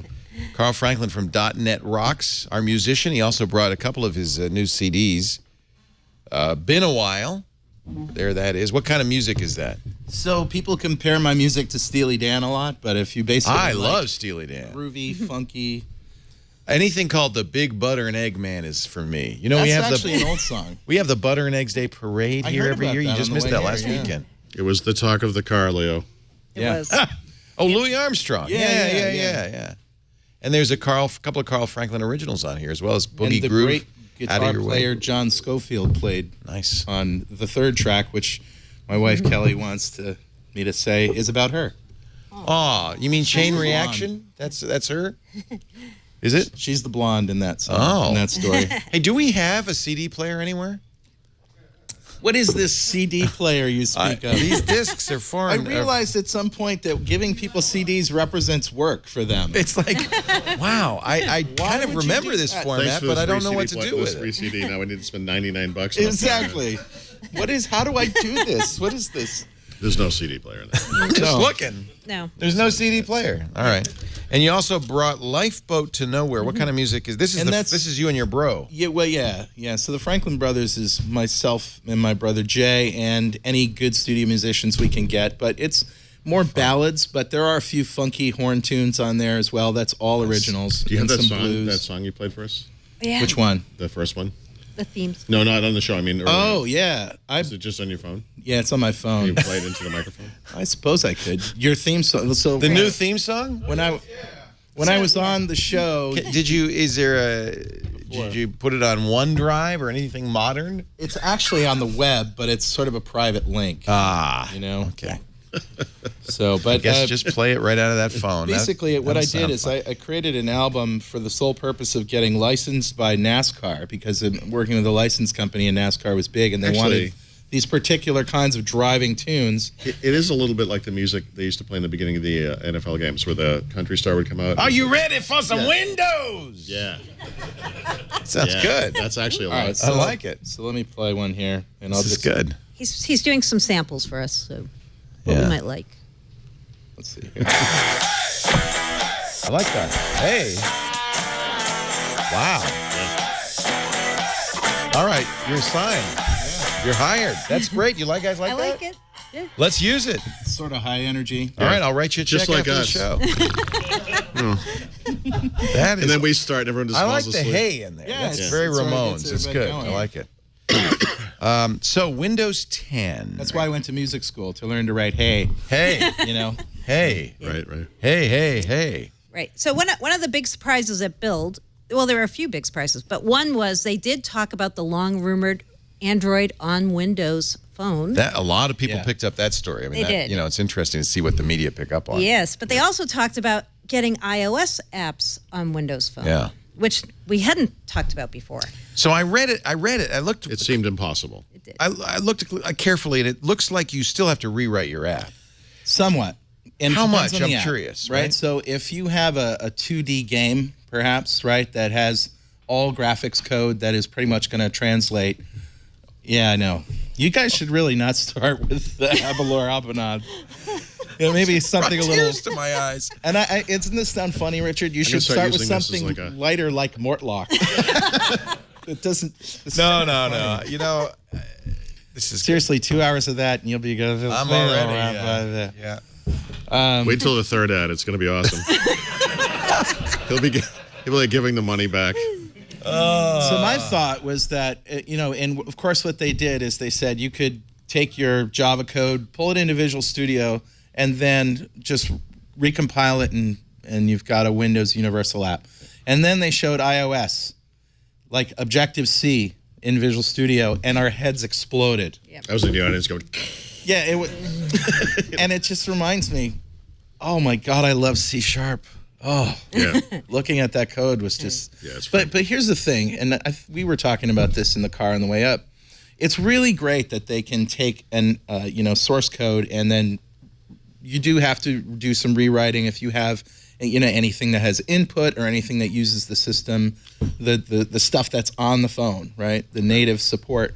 You're going to have to do a little rewriting, but that's really cool. But what I really think is going to work for them, and remember, in order to revive the Windows Phone ecosystem, it really needs revival because it's kind of passed out right now, is to be able to run more apps. And that's the only thing that's going to get people to buy them, is because it's a sweet phone, but I can't get this app and I can't get that app. What would really be great, I want, is to be able, if I built an Android app, to be able to take the same thing that I sent to the Play Store and send it to the Microsoft Store. Well, but you've got to. Wait, Okay, who so a said couple that? of questions. Who said that? Peter. That was Dr. Peter. Pizza. But so a couple of questions. So we've seen this before. Java did this, right? Write once, run everywhere. Yeah. The issue was, of course, there's two issues on mobile, but the issue with Java was, of course, controls. Right. It's hard to get native controls, Well, how native about buttons, native. OS2? They tried to solve this with Swing in Right. Java. Right. Not well. No. And it never really Well, materialized. anytime you put a layer on top of a UI layer and do a translation, so you're going to get a lot. how do they solve that? Are they going to do native UIs on iOS and Android? So I think Peter's going to have to answer that Let for Peter me. talk about that. Let Peter talk about that. Second question, I thought this was very interesting. Of course, most mobile apps rely on services from the OS. Yeah. And Android services are a big deal. You get a lot of stuff from that. Microsoft says they're going to kind of provide their own version of these. Right. Wow. Yeah. That's interesting. I wonder if that comes from the Xphone initiative or... That's Android open source project. Right. It's That's what they're AOSP, using. but you can use AOSP. So this is the thing with AOSP is if you're going to make a handset with AOSP, you're not going to have Google Play services. Right. You're not going to have Google Store. You're not going to have Maps. You're not going to have all of those features. And without those services, you have to supplant them with something else. Well, you're going to And supplant them with Bing Windows. Maps and the only way to make this work is if Windows Microsoft services. gives at a very low level, right? Yep. API compatible level, access to serve these same services. That's right. Yeah. And so it is an exciting time. The question is it enough? Can they do it? Is it? Yeah. Can they do it? Number one, and even Or if they do, even if it is, what's it the enough? difference? is it enough Right. to revive the Windows Phone ecosystem? Yeah. And that's the question we all. Well, and they're coming at it from have to two ask. angles because the other angle, of course, is the universal app, and this Yeah. is what we're going to talk about a little bit later on with Dimitri Lealin, who did the Twit app, did a beautiful Twit app for Windows Phone.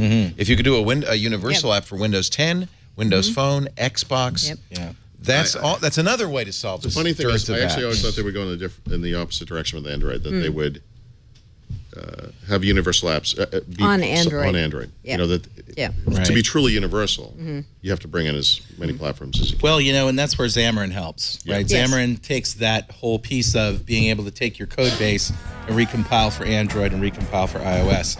And that's a very important piece of the puzzle that's missing. So right after all the keynotes ended and we're back in the press room, suddenly Microsoft drops a new build of Windows 10 Desktop. Ooh. And yes, it ruined the Wi-Fi at the conference. All of a sudden, the internet just goes boom. It did.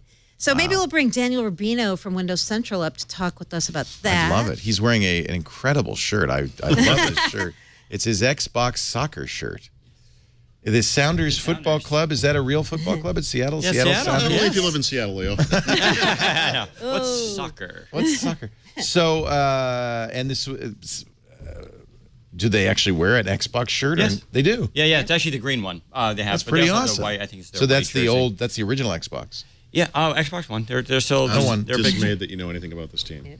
Oh, really? You go to the Microsoft store, and all it is, they have like tons of these Sounders Xbox everywhere. Sounder shirts. I man. love that shirt. Yeah, yeah. You know what they don't have is Super Bowl champion shirts. Anybody? Yeah, that's true. Hey, hey, we're both from Mass here, so I'm on this guy's side. So let's talk. Yeah. Let's talk about the new build of Windows 10 Desktop. Like what Sure. that came out this week. Anything anything very new? interesting in it or just more of the same? Yeah, so I think a lot of it is, this is probably the first build that at least I felt, and I think others are starting to feel like the polish is starting to get added in now. One of those is, I would say, Start and Cortana, where like now when you hit you go to do a search, there's a really nice animation that comes up. And, before we had the same feature, but it always just felt like it was kind of bolted on. And now they're starting to refine things and change a lot of features up in there. And it's starting to come together now. It's still, I would say, a way off. We're talking a couple months, but it's starting to feel coherent. Whereas before, and this is a weird thing, I think, for everybody. Everybody, I think, probably in this audience, has beta tested software before. But the idea of a technical preview is very different. This is literally alpha and beta testing software. In fact, some of the apps that have like a little like triangle in the corner with an alpha or beta sign, and that's how early they are. Yeah. Now, if you work at Microsoft and you're an engineer, this is like every day. You just deal with this, you accept it. It's just part of your mill. When you give it to consumers, it feels like, what is this? You know, and they need to sort of get past, you know, what that main feature is, but what's going to come down the road, and it's hard to make that connection. I think for a lot of people, which is why I saw negative feedback. But no, are there any chunks missing? How complete does it feel? It's chunky.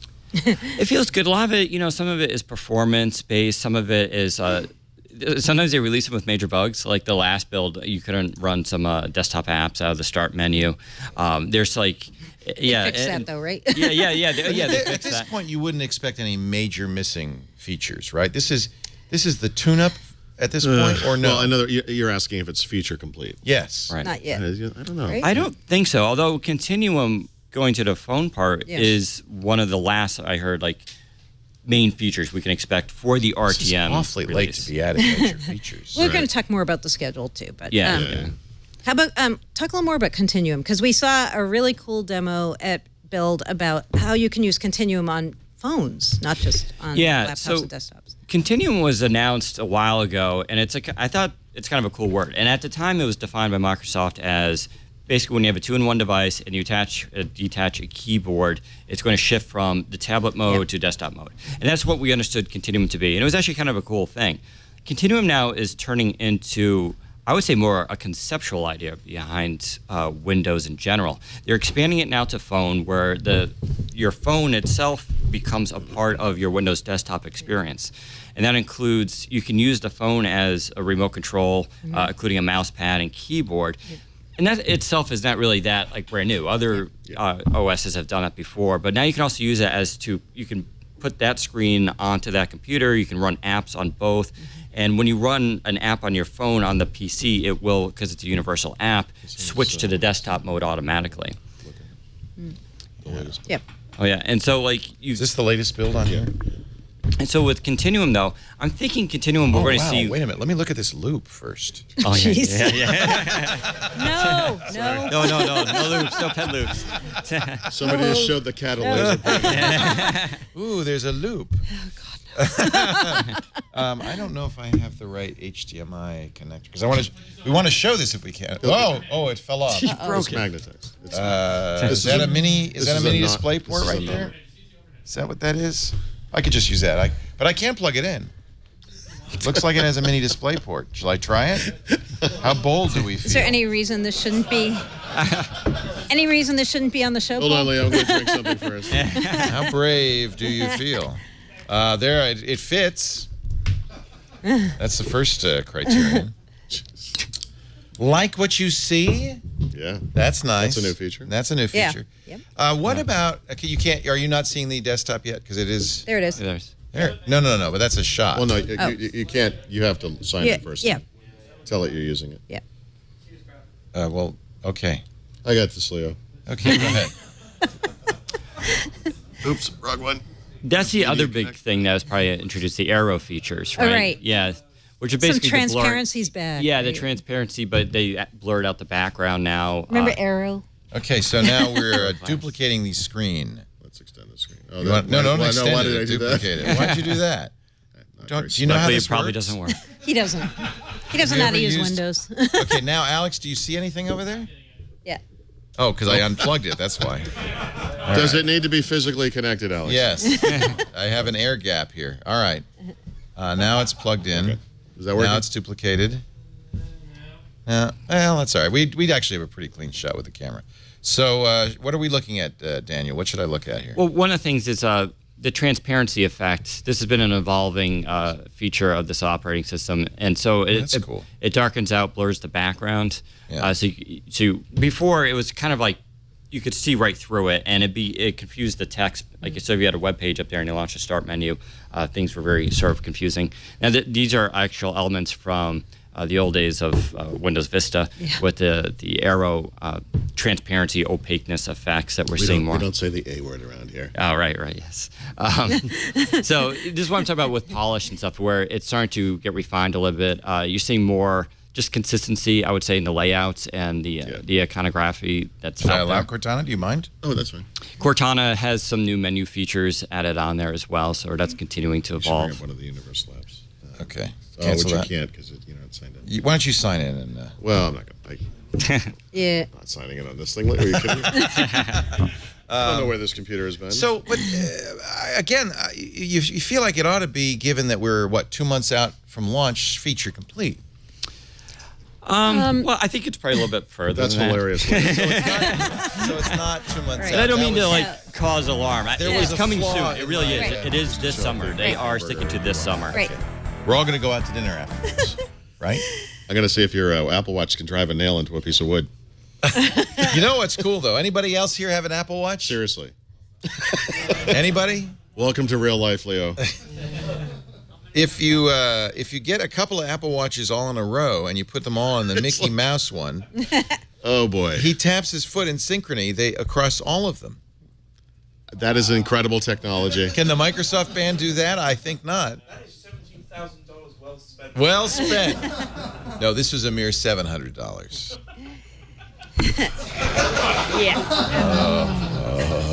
It At may- least I'm among friends when Yeah. when Are we're you? talking about Are this. you? Sort of friends. I am very excited about HoloLens. I've said that before. I think for augmented Well, Leo, reality let me, trumps virtual reality. let me- You got to play with it some more, right? Let me kill that buzz for you. What? No, it's coming out this fall with Windows 10. All right. Okay. Right? Maybe. So let's bring up Dr. Pizza. Dr. Pizza, who lives in a virtual world all of his own making. Yep.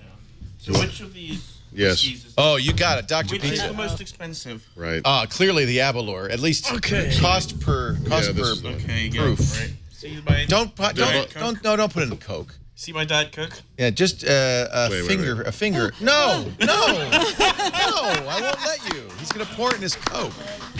I think you should. I think No. Listen, No. hold on, I guys. need to take Guys, the airdrop. in defense of Peter.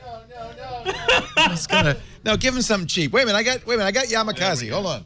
Let Peter be Peter. That's all I'm Let asking. Peter be. I got some bullet bourbon. You can use that. No, how sweet it is. Oh, that is good. All right, thank you, Peter Bright, ladies and gentlemen. Whiskey and Coke as God intended. Yeah. So Diet. I understand they Diet had Coke. demos of the HoloLens again this Yeah. time, and this time it's not the big developer unit with wires and a booty pack and all of that. This is a standalone, right? Right. Correct. Still as impressive as last time. So I did not try it this Oh. week because there were very limited slots to try this thing. Right. And it was hard to get a slot. But I can tell you when Paul and I think Peter also was there in January when we got to try it. Yeah. We were very awesome. positive about it, right? Yeah. We By could the way, see I'm sorry to really- interrupt, but you remember it was awesome because I'm rarely positive about I know. anything. You hate everything. And I even liked it too, I enjoyed even it though quite a I'm bit, not yeah. like that kind of a yeah. gaming type person. it's not I know, gaming. It's a new. Yeah, they say it's new gaming. business. Yeah. But you could see through the prototypes a visual field of about this big. It was. Now? Yeah. It didn't cover your Guys? visual field, No, but but now it was tell them what substantial. it's like now. It's like maybe It's smaller? sort of like that. It's even smaller. Yeah. That's terrible. It's so frustrating. So the one we used yesterday It should fill your whole is field of vision. is awesome in every way. It was more comfortable. The Yeah. sound was incredible. The sound wasn't. That was the best part. The tracking was good. The picture was actually really good, but the field of view. And we should say this is augmented reality, which means you're Right. seeing the room you're in, Right. and stuff is superimposed on Right. top of it. Here's the way I would describe it for looking at the table. If those bottles were a hologram, and these bottles were a hologram, and these bottles were a hologram, in January you would see them. They would just be there. Yep. In the current one, all I can do is see part of this, and to see the other ones, I have to really move around. And is because that because of limitations of the standalone hardware, do you think, or is that something a design decision? That is a good question. Yep. So maybe they don't want people to be disoriented. right. So like yes, you could imagine there are reasons not to have it. Yeah. Right. You don't want things in your peripheral vision. So it's okay. So this isn't VR, so you can still see out. But if the screen actually You might walk has into a a wall. picture, Yeah. Yeah. it's pretty opaque. Yeah. So if it covered everything, then yes, you would be possibly Walking unable to into see what's things. around you. Yeah. And so I can see there is a case to have around the edge. Make sure that there's enough peripheral vision. Right. But that's not enough to justify the limits. So you're saying on this is like tunnel vision. This is Exactly. Yeah. Ah, that's But interesting. I'll tell you what I It's heard from one of my disappointing. sources. I heard this isn't the final field of vision. Right. Which, No, it isn't now because every single person that used to complain. They took it off and they threw it to Well, the ground. by the way, I literally, I put it over my head, and I saw that little window, and I took it off, and the guy said, "What's wrong?" I said, "This thing's broken." And he looked at, he put it on his head, and he said, "No, that's right." And I said, "You're just seeing a little window?" And he said, "Yeah." I said, "That is not what it looked like in January." Right. I was really that's excited about this interesting. thing. So Yeah. I don't know how many demo units they had at Bill, 500 or 1,000? Every single one on Earth was there. 1,000 or so. Yeah. But there weren't enough of these, obviously, to give everyone. Even though they kind of set it up in the keynote, like, and we have that was thousands the of these worst. devices, and you can try them at Bill. and they're still being very secretive. So again, They are. no cameras, no recording devices. When you go to see this, you have to lock your phone up. You have to lock. We actually everything just up. sat in a room and chatted. We're making this all up. Yeah. Right. There's no way to know I we think did there's this. going to be a lot of changes. I think at E3 you're going to hear a lot more. Maybe get the dev kit, right? Maybe. E3? I don't know. That's like in a few months. No, it's not that's a gaming show. Yeah. This is. It's a gaming device. I think it really is. No, it isn't. I know. They want to say it's not a gaming device. Oculus I Rift think is a gaming I device. think they're right. I mean, it No, has it really gaming isn't a gaming applications. Yeah. For Minecraft, for instance. Tabletop gaming. But like Yes, the but demos they're not showing immersive. I are know. all like I know. industrial. You're not going to play Someday- Call of Duty in this thing. Someday there will also be applications for this thing. Just it reminds me of Connect, right? Dimitri, we've talked a lot about. It's the first time I've met him because he did a great first time Windows here. Phone app for Twid. Original Windows Phone 7. It's beautiful, and it was native. One of the first apps in the store. Really? Yeah. Wow, it's just gorgeous. It's going to be one of the last apps in the store too. No, because we're doing a new one. Yeah. And this is the first I've learned of it, but I'm very excited. And I think Yeah. it's the first you've learned of our new API. Yeah. So we're going to get you hooked up with the API documentation so you can see how this might make it easier, I Oh, hope. it's going to make it much easier. Because today, the Windows Phone 7 app, a lot of people don't realize, I've basically written an API for myself on top of your platform. I scan all your RSS feeds. All we have is RSS. That's the API. I use the power of Azure. I scan your RSS feeds. I put them into an Azure SQL database, and I create a REST API for my app on top of it. That's And awesome. that's how I did it. But it's tedious. I have to maintain double the work, right? I have to maintain the API, the scraper, and Good news. you We're know. going to take that all over. It is going to be restful. It's going to be JSON, so it'll be easy for you to do. And we're going to provide a lot more information than you could get from the RSS feed. Things like who the hell is Paul Thurrott? Yeah. And apparently, I talk about Office 2010 and Windows 7 according to my we're going to according fix to my that. bio. That's on the your- old. That's the old. And so, Dimitri, tell us because you told me for the first time what your plans are with this, and I'm very excited about it. It's all coming together in my head kind of this week as Build really made me think again of, it's time to get you guys on the universal side of the fence. This is what I like to hear. So one of the ideas that I came up with, and I think it'll work out well, is make the app open source. I mean, I really don't think there's any value in hiding the source code at this point. I think it'd be a cool experiment to make the universal Twit app on GitHub, open source it, and have the community contribute, because I can't fix everything, and I often get emails, people saying, hey, we'd love to fix that That's to get exciting. fixed, this to get fixed, and they're That's developers exciting. often. So, And this is going to be a help me. XAML app. This will be XAML, totally C#. And it'll be totally cross-platforms for Xbox, Windows 10. And you're universal Totally Windows. universal. Yep. I am thrilled. Yeah, It'd be cool. I could not be. Thank you so much, Dimitri. Yeah, it'll be fun. And we'll have more to tell people. As a developer, so what division do you where do you work? So I work at Microsoft for 6 years now. For the last 2.5, I've been on the Visual Studio product team. So tell us about code. Yeah, I'll tell you about code. I'm really excited about this. This is a kind of a free, simple Visual Studio for code editor. It's not. It's just a code editor. Yeah. Okay. It has some debugging. Is it an IDE? It It's understands. not an IDE.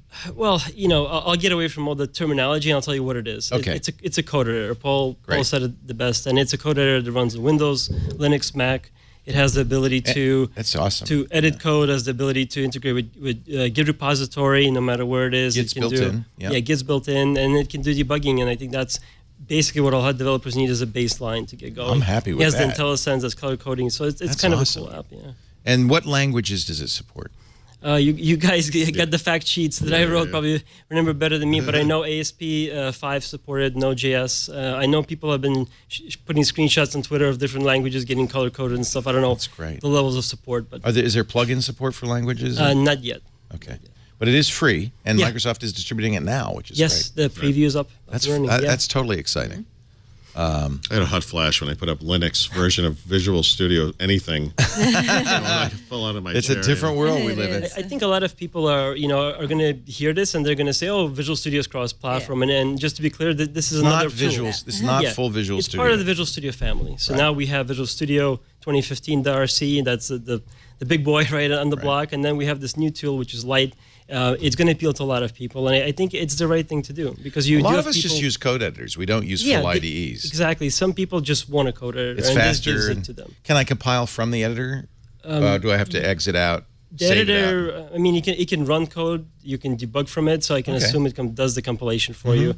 But I mean, it's designed to be that kind of lightweight code editor. I think that's great.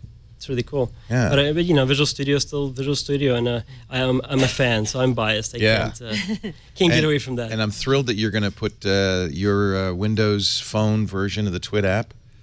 First of all, move it to the modern universal status, and then make it open source. Yeah, it's going to be cool. I can't thank you more, Dimitri. We're going to hook him up with the API, and he's going to be one of the early. Bruce is waving at us. He's going to be one of the early. You and Craig Mullany will be with the first two guys to see it outside of the company, and we're thrilled about that. Yeah, thank you. Times. Thank you very much. Thank you, Dimitri. Appreciate it. Dimitri Lealin. Isn't that great? It is. We never have vacation, Leo. We're always watching Microsoft at all times. Even when Microsoft's not doing anything, like in December. Well, I know one Microsoftie who's doing something. He's going to be on the show today. You want to tell us about your special guest? Yeah. Yeah, we're going to have Chris Capicella on today, who is kind of a big deal at Microsoft. He's the head of all of marketing for the entire company. I didn't ask about Verizon because I'm kind of giving up hope. Or maybe I should just ask you, should I give up hope that Verizon is going to there you go. be a carrier for you guys? It's a false god, Mary Jo. I know.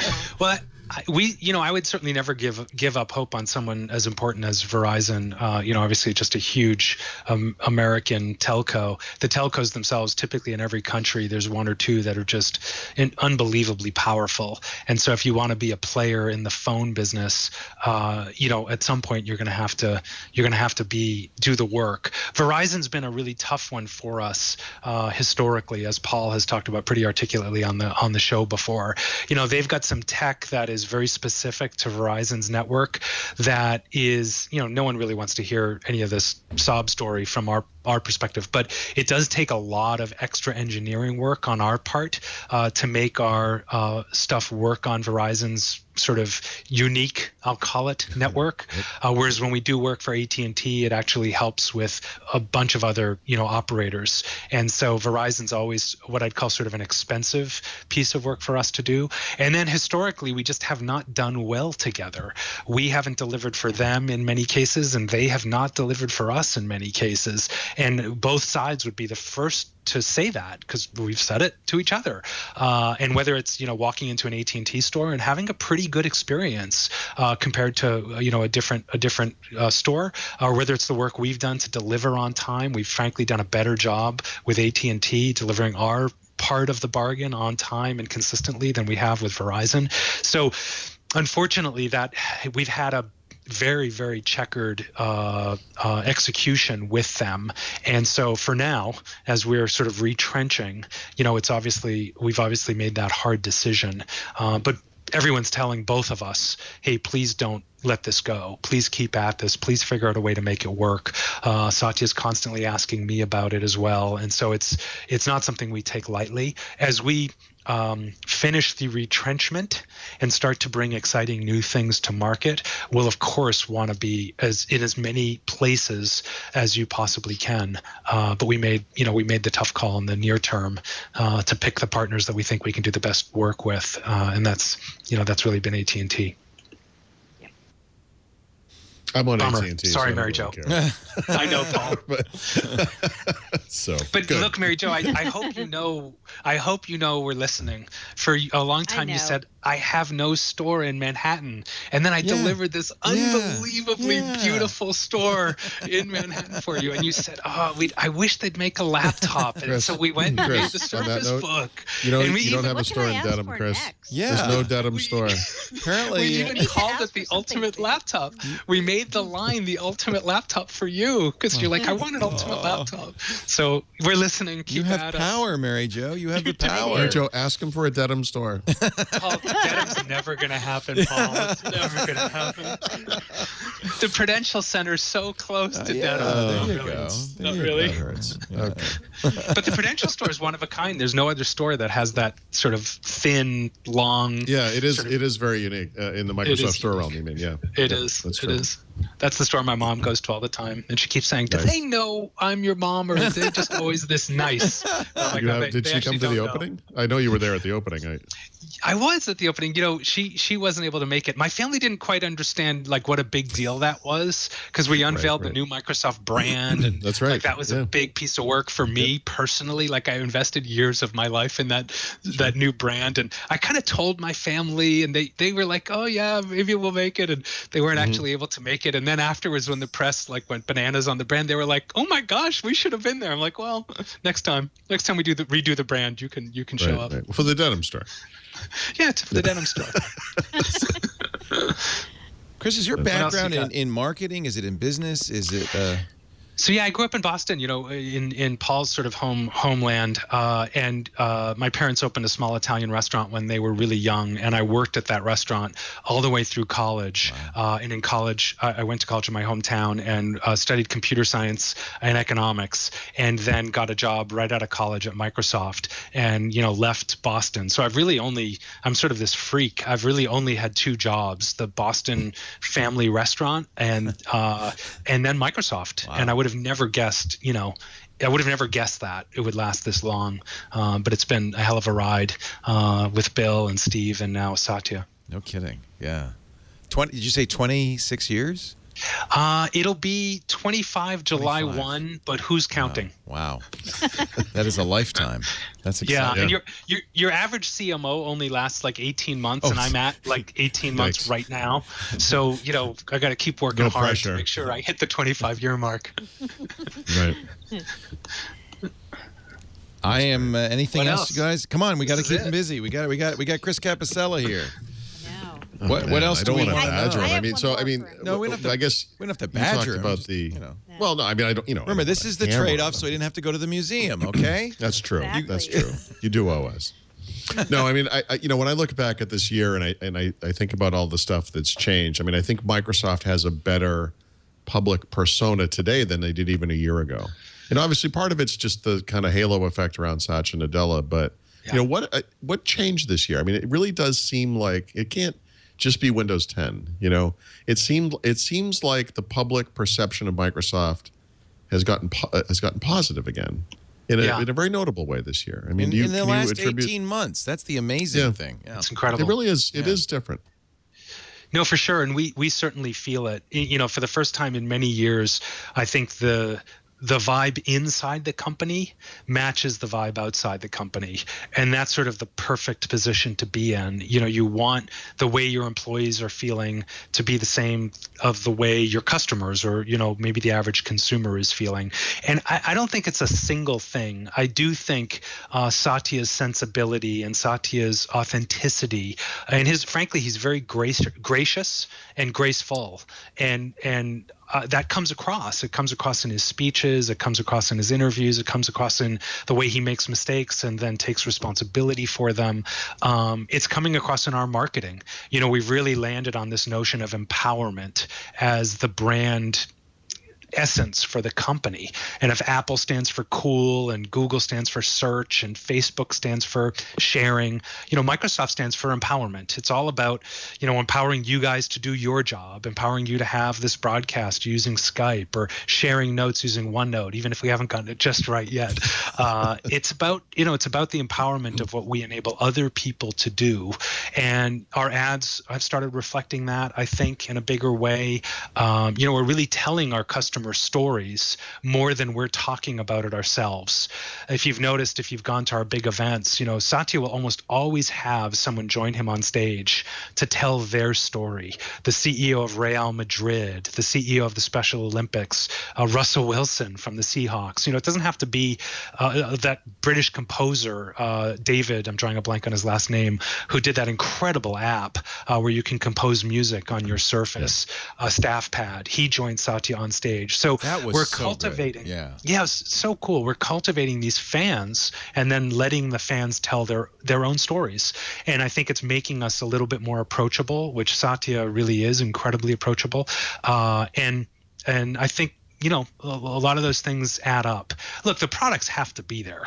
None of this stuff matters if Windows 10 is bad, or if, HoloLens isn't exciting, or Minecraft isn't, continuing to do really well.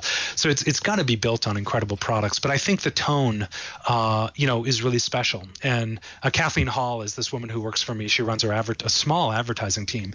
And she comes up with all kinds of great ideas. She came up with that idea for the holiday spot where the Microsoft Store employees walked from the Manhattan store down to the Apple store and sang, "Let There Be Peace on Earth." And, that's sort of a great example of a totally different tone. And I didn't ask Satya for permission for that. I didn't have to go get buy-in. We just thought it was a great idea. We thought it could be really cheesy. So we had to go film it and figure out whether it could be beautiful and tasteful. And we had to ask Apple's permission, and they were incredibly gracious. The spot was originally going to end with us holding up Surfaces and spelling something out like Happy Holidays or something. And Apple said, hey, if you don't use the Surfaces and you let our employees be part of it, I think, we'd love to do it. And, we weren't even sure the Surface thing was going to work out. So we were very happy to drop it. And the cool thing was the employees at the Apple store didn't even know that was going to happen. Really?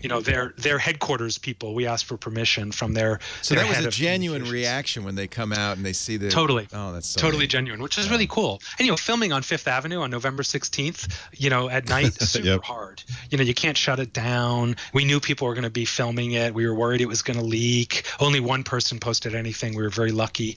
And then, our biggest problem was those real Microsoft employees, or did you hire talent? In fact, we had put the call out to all Microsoft retail store employees to send us videos of them singing a carol, and we got over 80 videos from people all over the U.S. and we picked 30 of them and flew them to New York for the filming of the spot. They didn't even know they were going to go serenade Apple employees until halfway through the rehearsal. That's nice. And it was sweet. It worked out pretty well, I think. To have Apple employees now, walk into, we've had a couple of cases where Apple retail store employees will walk a few blocks to a Microsoft store and ask to talk to the manager and then tell the manager, wow, you must be so proud to work for Microsoft. And that, that just blows our mind, to have an Apple person say, gosh, you work for a great company. How cool is that you guys did that spot? But that's a measure of the change, cool. that really is a measure of how things have changed in the last year. And when I heard that, I said, well, did you offer them jobs? Did you give them jobs on the spot? Right. And they hadn't thought It's of like that. someone jumping over the Berlin Wall, It's crazy. You kind of touched on HoloLens. I'm really excited about augmented reality. I think that was a good bet for Microsoft. We've been a little critical, though, and I'd love to give you a chance to respond about the field of view issue. I mean, I understand why you show a wide open room. Yeah, I mean, to be clear, the issue isn't that the field of view exists. The issue is that the public demonstrations show this side view where that's not what it looks like. Yeah. Yes. No, you've been and other press people have actually been very articulate on this point as well. Demoing this stuff is super complicated. Setting up a demo, if you think doing like a Skype demo like I did at Convergence Barcelona is complicated. Like figuring out a way to show the audience what the holograms look like is hard and expensive and technically complicated. And so Alex and the team came up with that rig, that we put on the camera so that you could see those holograms overlaid on the desks or on the chairs or coming out of the refrigerator or, all those demos you've seen. And the thing we've been tracking is just when somebody tries this thing on, how much do they focus on that field of view being a showstopper. When they play Minecraft or when they use Skype, how much do they take it off and say, God, the field of view is really bugging me? And the reality is that for most people, that first experience, those first few experiences are just awesome. And nobody's saying like that field of view is a huge deal for them. So we're looking at, how do we demo this thing on stage, and are we being misleading? That's really the problem. If we feel like we are misleading customers, that's just unacceptable. We won't do that. We are looking at alternative ways to demo this stuff to address the issue itself. Keep in mind the HoloLens that will deliver in the early next year, early 2016, I'm looking at my clock, is a dev kit, $3,000. It's for developers. So I don't think many consumers, are going to go out and buy this and feel like, hey, you misled me with that Minecraft demo. But you guys have been loud enough and consistent enough on this that we are looking at different ways of doing these demos. I think not everybody has an appreciation for just how complicated it is to pull this stuff off with such early tech. And it's why we don't have these HoloLens demos all over the place. Doing them in the flagship store, which we've now started to do again, where you can go up to the 5th floor and have these HoloLens experiences in Manhattan. You can schedule it online. You can go check it out. It's like very human resource expensive for us. It's not something that we just have a super easy way to duplicate. And so that's the balance. It's not someone on the store floor holding a HoloLens. Yeah, here, have your HoloLens. Put that on there. No, it's guys. It's people from the HoloLens engineering team. Being in Manhattan, and that means they're not working with NASA, or they're not working with, the people who do education textbooks to reimagine how those textbooks should come across in a HoloLens experience. So we're struggling with the scale, frankly, and that's another example of coming up with a different way to demo it means we're taking somebody off the many other things they could be doing, and it's a tough debate internally. And I would venture that in the normal course of events, this would still be a secret project. And that this is early days on the HoloLens, and I think the desire to show where you were and what you're doing and get developers excited about it probably moves it ahead and makes it more public earlier than a lot of other projects would be public. That's exactly right. We talked a lot about, is this our iPhone type moment? And meaning you sort of surprise the world with something that's very complete and ready to go at scale. And given that this is a brand new platform, this is a new PC, totally untethered, et cetera, we felt like we had to build an ecosystem. And so we have to go with a slower rollout. And that great debate we had over that January moment that Mary Jo and Paul were at, do we do Windows 10 and HoloLens together in one moment, or will one overshadow the other? I can't tell you how much time we spent. And now in hindsight, I think it was perfect. It turned out perfectly. In fact, if anything, HoloLens has gotten much bigger than we intended. It's become humongous without selling a single unit, and that's actually a problem. Like, we won Time Gadget of the Year, and we were just like, my gosh, how crazy! Like, it's not an Apple product, it's not a Google product, it's not a Sonos, Tesla. It's a Microsoft piece of hardware. What? That's crazy. And then I'm thinking, and we haven't actually sold any or made that many, and we still are working through the issues. And so, but it is a testament. Nice problems to have. It's a testament to how important, how great this product will be, and I can't wait. I'll be first in line to get one. By the way, we're excited. I hope Panos Panay got a gold star on his Christmas paycheck for his amazing reveal of the Surface Book Detach, because we all agreed that even the people in the room were just blown away by that. It was so well done. The full credit on that reveal goes to Panos and Frank Shaw, who runs PR for Microsoft and is on my team. They were the ones, I think Panos sort of called Frank driving home after a rehearsal and said, hey, I'm playing around with this crazy idea. Maybe we show the video but we don't show the reveal, and we take all the tech specs off, and we just show the video, and then later we come back. And so he and Frank kind of battered around the ideas, and as soon as we saw it in rehearsal, I was like, oh my gosh, of course we're doing it this way. So Panos is not in the marketing team, but of course he's a great marketer, a great storyteller, and he would be the first to say, hey, I scored on that side, and there's a bunch of other things I get demerits on, and you got to have a balanced view of the world. You guys have talked about some of the hiccups we've had with Surface Book and Surface Pro 4 right out the chute, getting that firmware updated. We're continuing to work on it. We're excited to get to the new year and get that next one out there. So it's not, nobody is perfect inside of the walls of Microsoft, and people are very, they really own it. They really own their mistakes, which is a total testament to Satya. It wasn't always that way. Merry Christmas and Happy New Year, Paul and Mary Jo. We'll see you all next year. Thanks, you too. Bye.